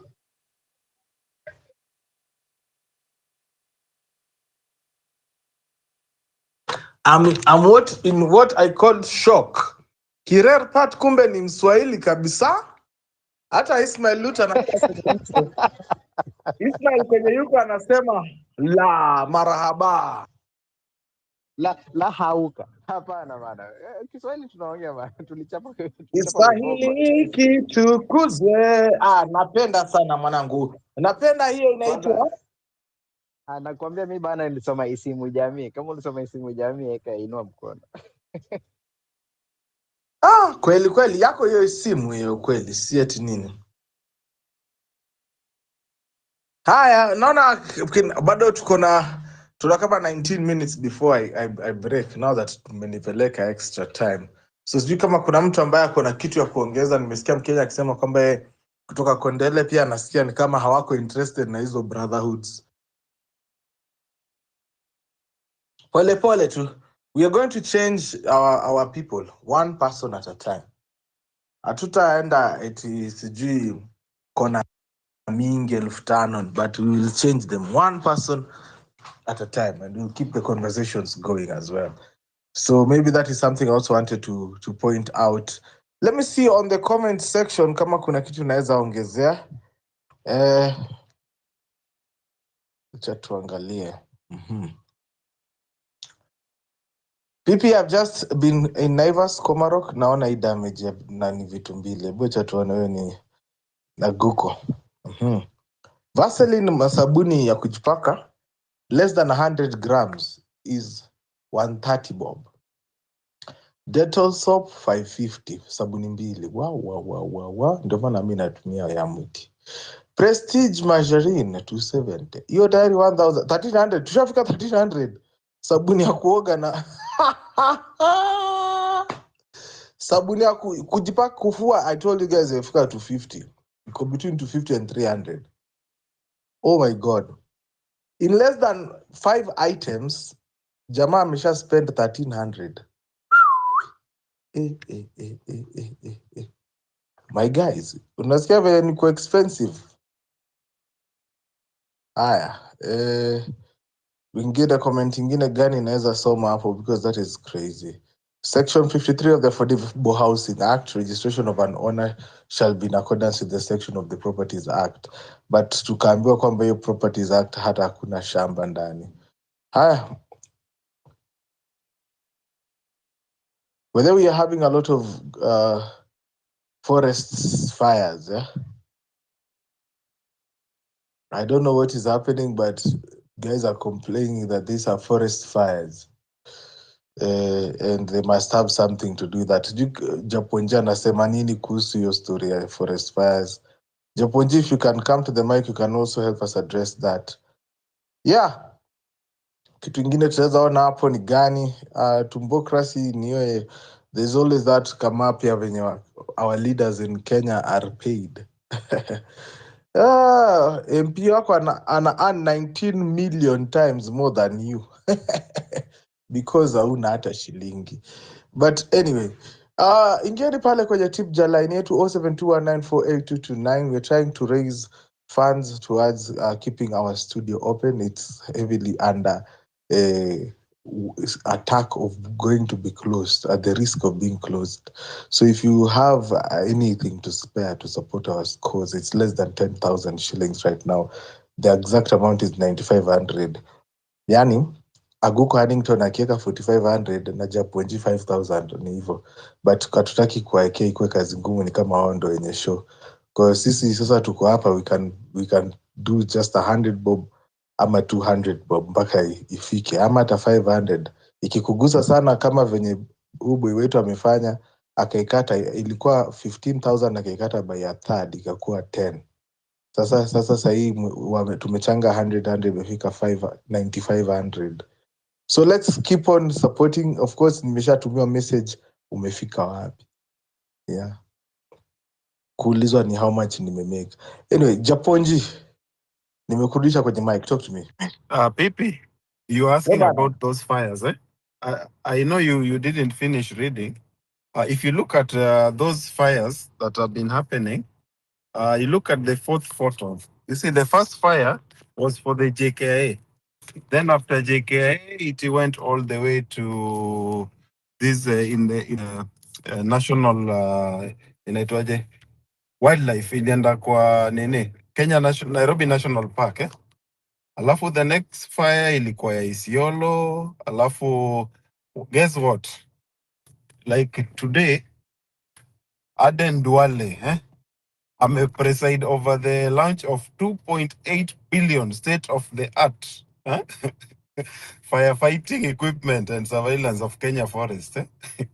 So hii ni mchezo wa town bwana. Hii you don't even need to go further. So ask yourself also, angalia historia ya airport. Since story ya Dani kataliwe, hakuna mali airport inavuja or anything, everything is set. So that's how they do. They look for the need. The government is always looking for the need, and once that need has been sought, whether it's artificial, which is man-made, of course, and then they come up and say, "Oh, Sunona Airport inavuja. We need to change this. It's very bad, you know." And yes, tender inakuanga ready. I don't know, PP, if you remember when the police uniforms were being changed, eh? Like as soon, they say in good English that no sooner had the president declared than the uniforms arrived at the port. Like they were just there waiting. Unajua? So what I can say is, PP, and I keep repeating, ni kama there is a trigger coming. There is one more trigger yenye ijafinywa. There is one thing too watu wakiguzwa, and I think very soon, as someone said before, they will reach that trigger. They don't know limits now. They have gone past the limits because whatever they are doing, people are watching. And as I was trying to respond to, I think Dr. Mufor, I'm not sure, Because actually, I listen more and I don't even look at the speakers. I can just guess by the voice normally. As I was saying before, PP, this generation is not like the previous ones. If you look at those guys who went through free primary education, secondary was easier. Of course, there was the like university and all that. These were like Kibaki's projects, and they have matured. And I remember there was a time Uhuru like cautioned the president to be, who was like the government that was going to be, that if you are not careful, these these youths have gone to school, they don't have jobs, and they are the products of wokeism. They understand. You cannot just lie to them like the previous regimes. And we've seen this happening. Nowadays, we are ahead even of mainstream media. And again, I'm not sure, someone was talking about this. We don't even talk about allegations anymore, someone was saying. These are things that we just see live on camera, and we are used to, getting all those threats. And actually, if you realize also, people, if you look at the trend now, most people are like, why should I actually go alone? Why should I fight alone? Kuna that restlessness, hopelessness that is there, that why should I be fighting this alone? Why is it that I'm the one who is feeling like I'm being pushed to the core? How are others surviving? We are at that stage whereby everybody, stima yako ikipotea, unaangalia kama ya jirani pia imepotea, ndio ujue kama shida ni tokens zako ama ni Kenya Power. We are at that stage, but something is brewing, and when it will happen, it will happen. It's just a matter of when, but it will happen. Things are very bad, and now we have this bread-based government that is being formed, and they are actually using us as collateral. If you are one of those guys who voted for, I think, ODM or Raila or Azimio, they have assumed that they have already spoken with you, they have done their public participation, and whatever they will announce, probably they've kept postponing because they have not agreed on how to share the bread. And there are some leakages. This is a little bit of jabber here and there, but these are like very like pre-approved jabber. You see, the first thing that is going to happen, and I think we'll be back in this space very soon talking about it, is that they will disagree to agree. And once they agree, the first thing they're going to do is they want to call a referendum so that Raila can be included in the government as PM. And of course, there'll be in-house fighting. We have, and it has already started, because as we speak today, what has happened today is that any MP who is in any house committee that is affiliated to Gachagua has been removed from those positions. So the battle is on. And who will take advantage of this battle is none other than Wamunyoro. Wamunyoro will be like, oh, now he's firing all my people from the parliament committees, and it will be taken out of context or in the wrong way in the other part of the country, in Nyanza and other places, and they will use that, and Ruto may use that to try to separate or try to divide Kenyans along those divides that are already there.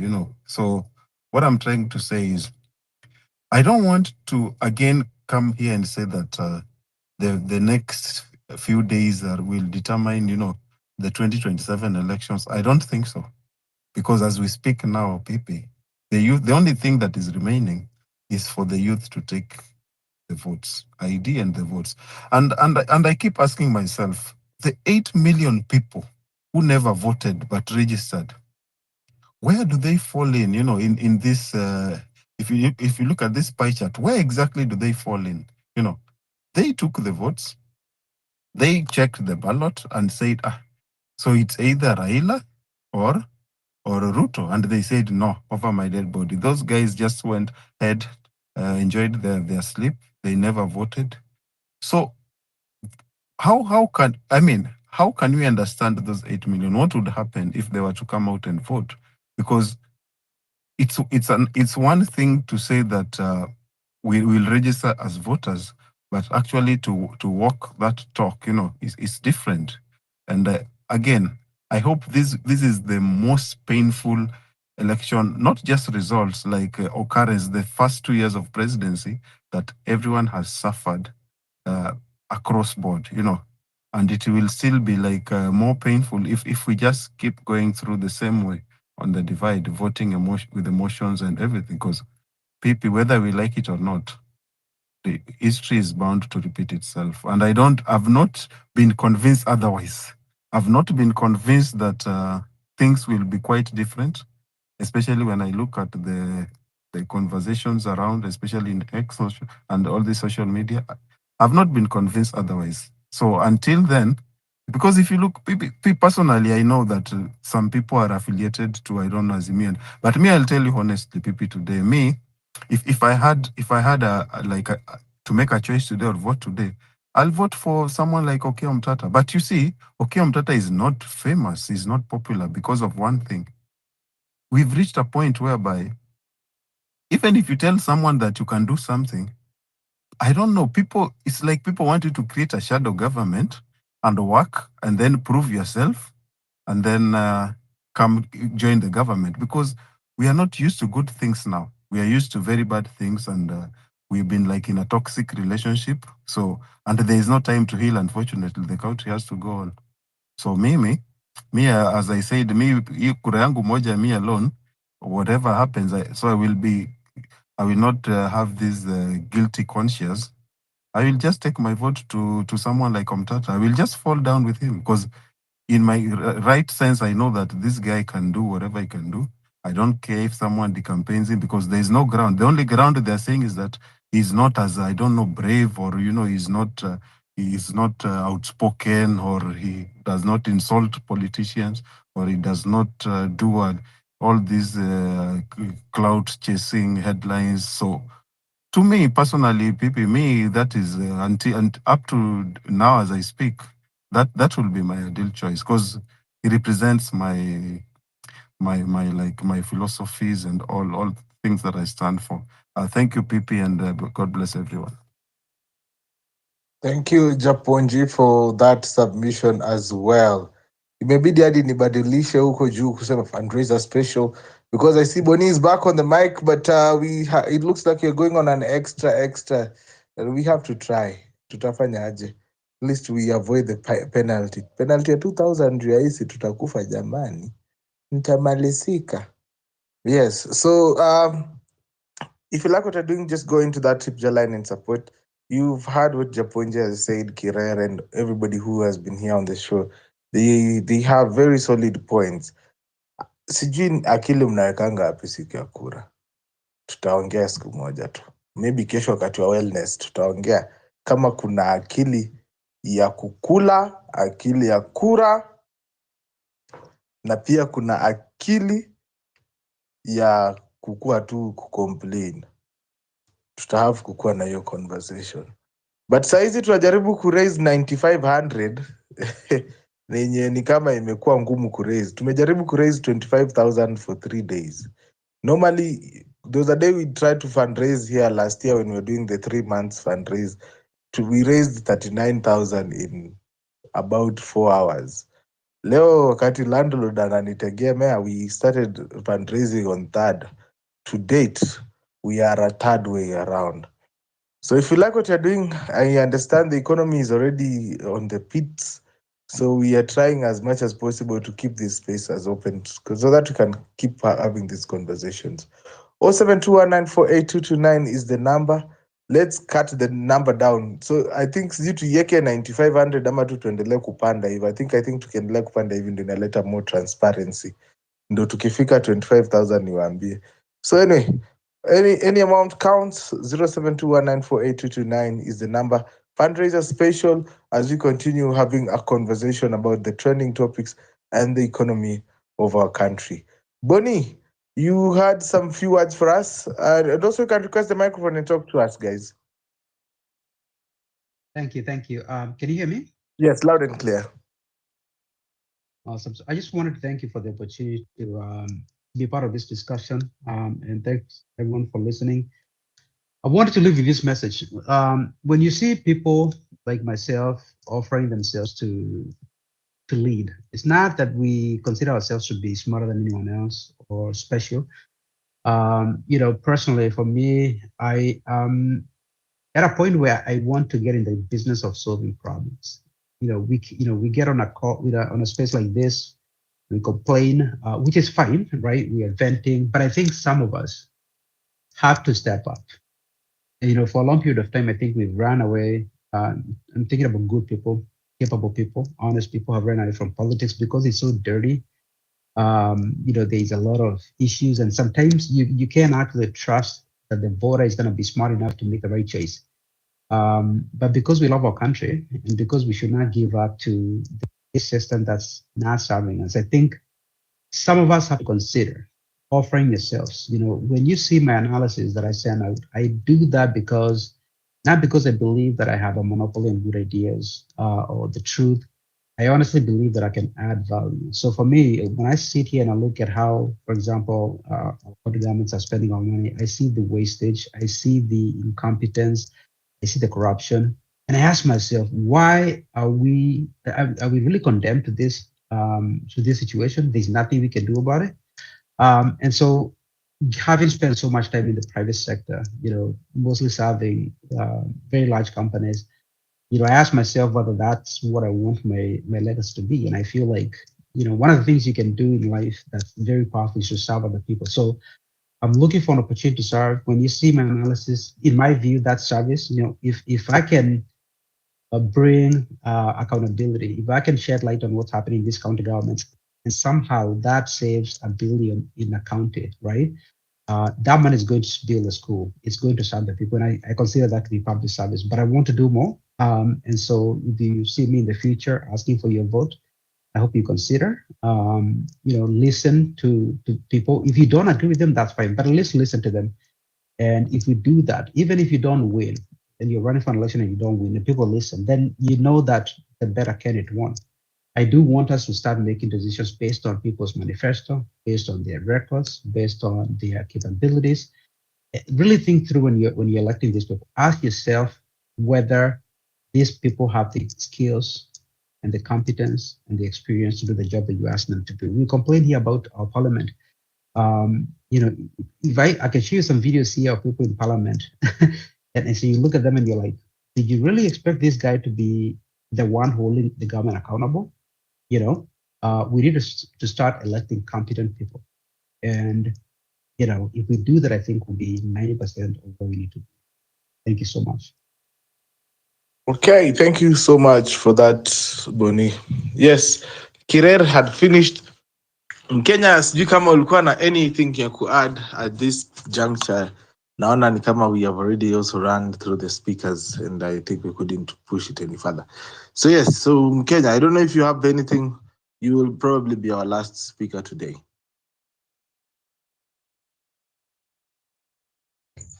Okay, mi kitu ningependa kusema ni let's remain united bana. Mambo ya politicians kukuja na ujinga zao ati sijui mimi ni wa hii kabila lazima mnifuate.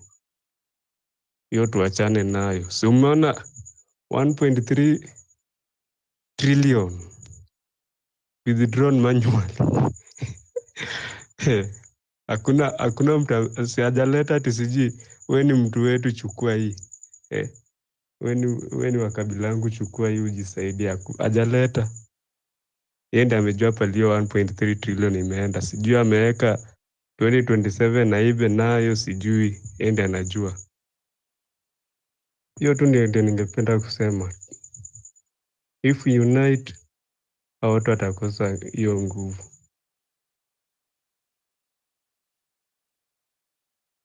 Haya, asante sana. Mimi nimemalizana nayo hapo. Let me go to the comment section nione Kenya kinasemekana pale kwenye comments. Wanasema vipi? I think most of the comments I've read. Wengine walikuja kutuonyesha Kenya they like things written in blood. Tufanye makosa ndo to correct, si ndio? Aya, let's see. What else do I see here? Oh, okay, there's that story I want us to, we'll talk about it when we get the both sides of it. Edwin anasema Ichungwa wants to come up with a bill ya kuabolish kitu ya control of budget. Yes, I don't know if you've seen that. I think it's not control of budget, it's Auditor General. Japon, you can correct me if I'm wrong, but it's the office of the Auditor General ndo wanataka wame target. Yes, I true. think Ni auditor general. targeting that. Yes, so anataka kwenda na Auditor General, sijui ilete ikuwe inaitwa Office of Audit Reforms ama audit sijui what. Anyway, yeah. Meetings, Kirer is trying to understand pathways that Boni has created to reach the local people directly. Boni, maybe before you go, you can answer that question from my guy, Brother Elkana. Yeah, so the work that I do, I intend to make it one of the goals that I have, at least between now and the next election, is that if you're going to be voting for anybody, you will have a record about how that person has carried themselves in office. So, people that are in office right now, I can assure you, when it comes to governors, when it comes to MPs, and all these people, I will have reviewed what they've done. So you will have something. I'm working on a very powerful website that is going to be designed to keep our government accountable. It'll have, for example, our budgets for the national government, for our county governments. These analyses that I sent out, you will see them there. I want to be able to actually allow you to benchmark. For example, if you come from, let's say you come from Meru County and you want to know how your government is behaving with its funds relative to another county on specific topics. For example, you want to know how much they're spending on education. I want you to be able to see that. So I'm working on it. It's going to be a very powerful tool. And I can assure you that you will have information that you need to be able to make these decisions. Make decisions based on the best, choose the best candidate, be fair, right? But you need to choose people. Approach this as a hiring decision, like you're hiring someone to run your business. If you cannot hire that guy to run your business, you have no business hiring that person to be your governor or you be your MP. And again, as I said before, I think one of the things that confounds me is how we choose some people, because I cannot imagine that, the people that are on this call, anyone can hire someone like Sonko to lead your firm. If your firm has 31 billion in revenue, do you really want to put that in the hands of someone like Sonko? What has he done to show you that he can actually be a good steward of that revenue? A lot of the people that we have no skills. And I'm not saying that you always look at education. I'm saying, competence is important, right? Skills are important. The reason why, if you go out and you apply for a job at Safaricom, they're not going to hire you just because you sound good, right? They're not going to hire you just because they like you. They want to see that you have the competence and the skills to do the job. We should not have a different standard when it comes to politics. Thank you. Okay, Kirer, your hand is up already. No. Okay, listen. My submission was to specific to Bonnie. Listen, Bonnie. I know we've been asking ourselves question the entire evening, right? But listen, where I stand from, yeah, I live in Middle East. Me and Japonji, we are just here in this hot fun. But listen, we are here, right? And when I hear someone like you speak, yeah, despite the fact I say it's idealism and everything, listen, if you want to tap into any expertise, let us know. We are here to help. Yeah, I really support your vision. Honestly, when I hear you talk, that is the that's the north star we want, and there's a lot of expertise out here that we really want to help. So we are more than happy. Just tap into it, and we will provide whatever we need. Thank you. I appreciate Sawa. it. Thank you. Yeah, sasa unaona tunajenga farm. Nilisikia Olwande alisema amepata kazi through home run. I've seen people find love through the show as well. Mambo gani haya? Anyway, you get what you are looking for here on these conversations platforms. You say what you need, and then we get you know. Now, I think that's that from our side. Of course, we have had a very long conversation on our economy. And the poll said earlier, we had about 102 votes on our poll today. 4%. So watu wanne peke yake ndio wanafikiria ekonomi yetu inaenda vizuri. The rest of the 98 people think our economy could do better. And I go with the 98%. I heard everybody who was speaking, very few people are optimistic. And now that, of course, we are going into a debt-ridden cycle, yes? A debt-ridden cycle, I don't know how we are going to pull through all this without having, without having people like Boni be looking like villains. Because if we continue like this, we can easily cross 15 trillion. Kama wanachukua 1 trillion in 7 months, na bado broad base haijaingia. Unajuanga maana ya broad base, wadau kweli nyinyi? Mnajua maana ya broad base? Broad base government bado haijaingia.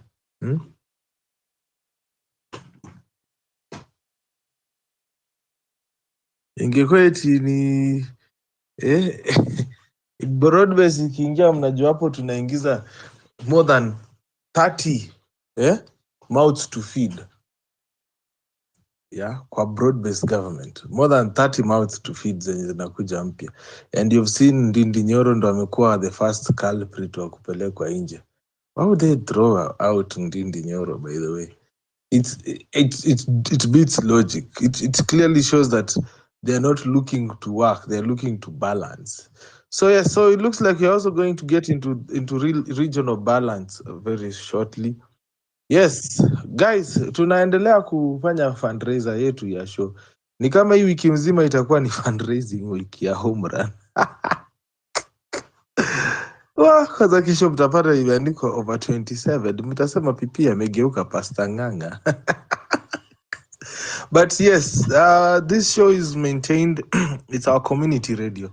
It's supported and maintained by you, the listener. Right now, we are 9,500 short of pending bills.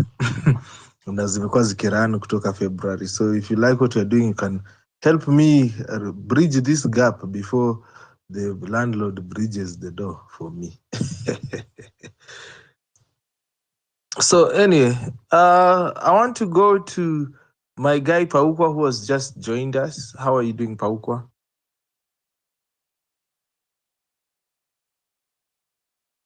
Paukwa? I'm just doing pretty well right now. So, and I hope you are. Yeah, ni ma stress tu za nchi, but niko salama kimwili. Yeah, kama uko salama, stress it will come a time and the season zitashuka, Life ni kama ni kwenda juu, saa ingine unashuka chini, but we keep it on and hope for the best. Yeah, mimi sawa ndugu yangu, ndio maana tunaendelea kila siku. Karibu. Oh, asante sana. I just want to compliment the speakers and people who joined today and spoke about the country. And I could not have said better than what they have. I mean, they have just done a very, very substantial analysis of that country. And I could hear their goodwill, how they want to live better in a good country. But unajua, Kenyans, we are pretty resilient. Now, very hardworking, and we are very dimensional in looking at things, which is really, really good. But the time we got to the ballot, that's where every kind of disappointment starts. Every kind of animosity starts on the ballot. But I'm hopeful this time, vile nawasikiliza Wakenya wakiongea na wakisema, enough is enough is like has grabbed the ground, and it has taken its footprints in every corner of the country. Nasikia watu wa Lake wanasema, we cannot put up with this old guy anymore. I mean, that brightens my heart. Ukienda watu wa Mlima wanasema, we need clean people, not our people. We need clean and people who can stand for the country, not people who go with the beds as friends and political, political psychophancy. Ukienda the Northeastern, you can see what is happening. You know, guys are really, really, really, really thirsty for their country to start. I mean, this is what we call the citizenship. You know, everybody coming together on board and says the shenanigan of tribalism has come to an end. Must stop. We don't want to hear it. I mean, all these things erupting from different parts of the country, east, north, west, south. It's a good recipe for citizens, but not good recipe for these politicians. I know and I'm telling Kenyans now, this is one and a golden chance that every bad politicians, they are on one basket.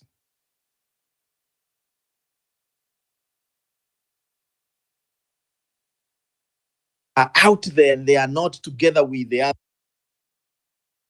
others who are in the government. We can be able to weed them out because they are just a small number. But the greater number of them are in the same basket, and it is easy as 1, 2, 3. If all those plans that Kenyans are talking about, they can be fruitful.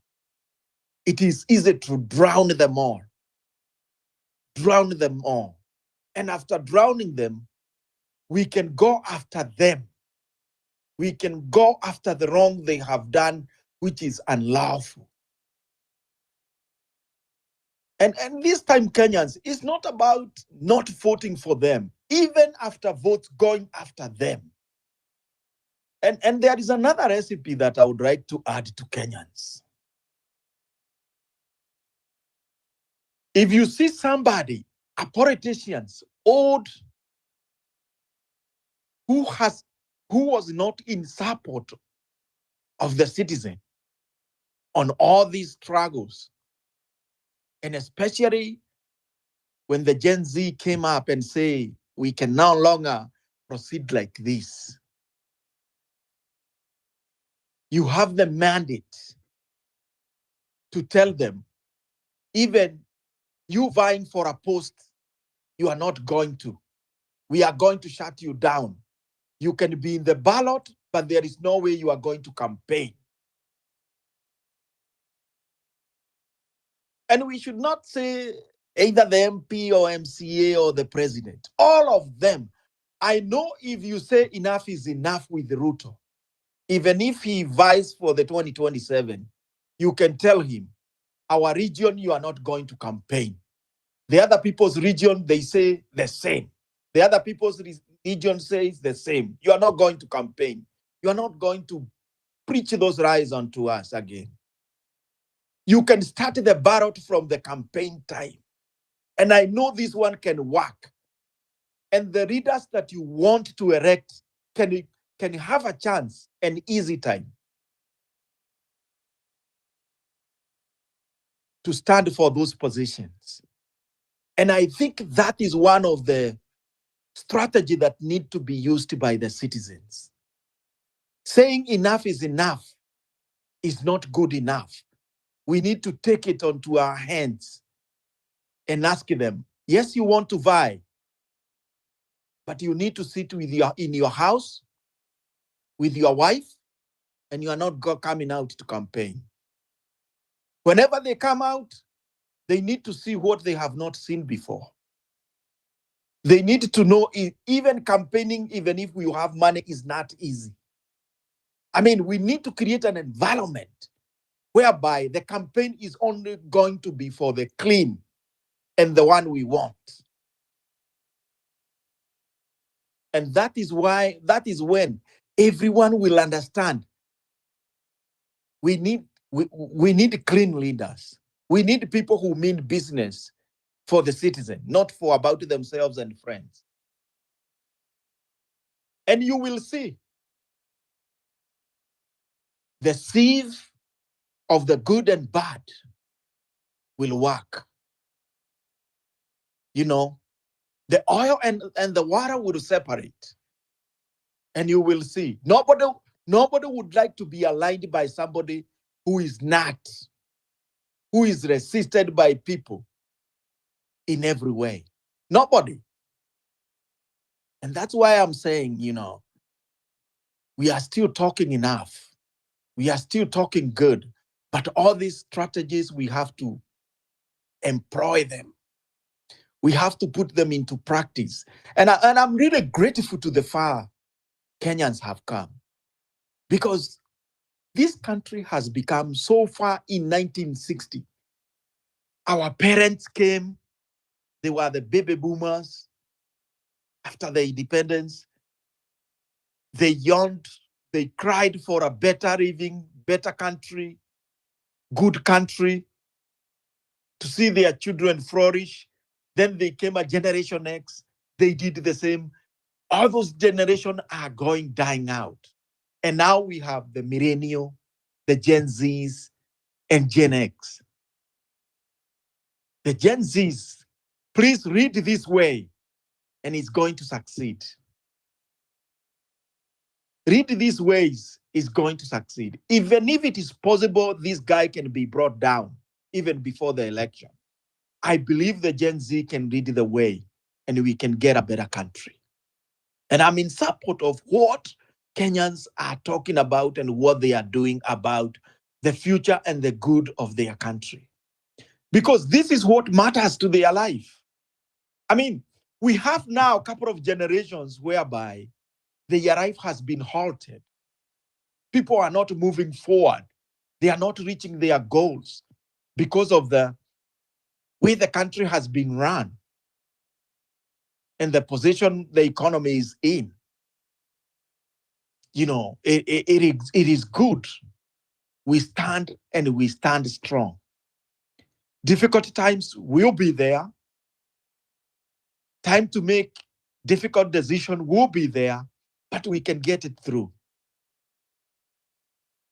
You know, and that's why I supported people who are speaking really, really good for the future of this country. The time for people to be shipped abroad is far much gone. I understand the plight of Kenyans, but it's also good to know that what you are fighting for is right for you and it can be better. I was amazed to see Mulcomen. Now he's talking about spending like 500 and something million Kenya shillings to renovate the Nyayo house. And it is the house that has already been used to torture people when they speak about their country and their right. It is the house that has been used horribly. It's the house that has been marred by very huge corruptions when Kenyans are trying to look for services from government. I mean, it's shocking. This should be the last thing that should be done in that house.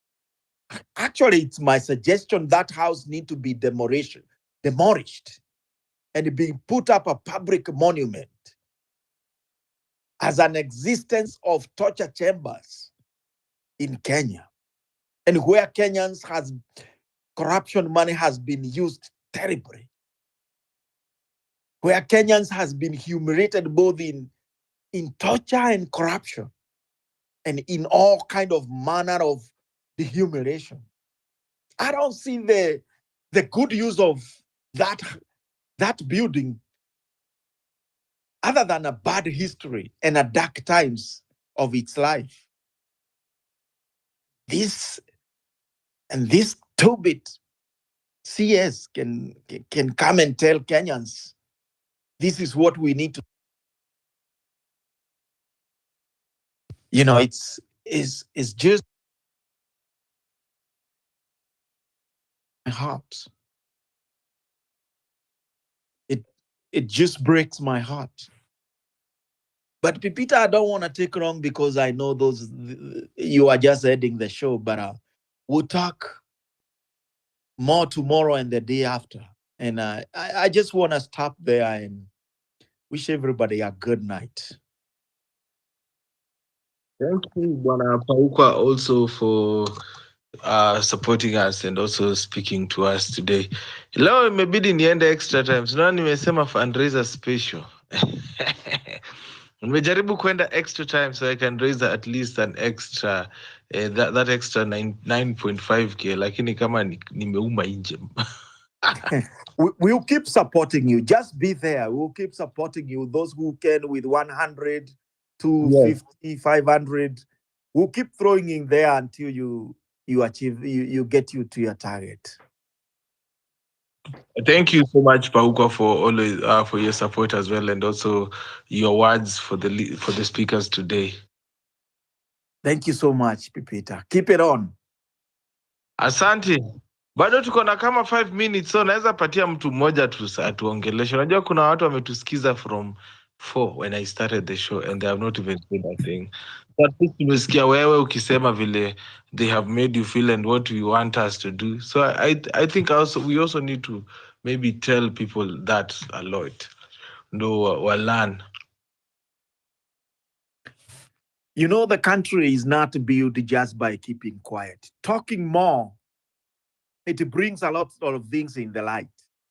And you can see how the country was when Kenyans were not talking. I know they have been empowered by the social media, the availability of the communications, the availability of the technology. That is still giving us an advantage to leverage and to other what is wrong being done inside the government. Because taxes money, I always believe in a country, they are always enough to do good things for the citizen. And actually there are a number of things that need to be deconstructed in that country, especially giving pension to this president and these MPs and these MPs after they retire or after they are not re-elected.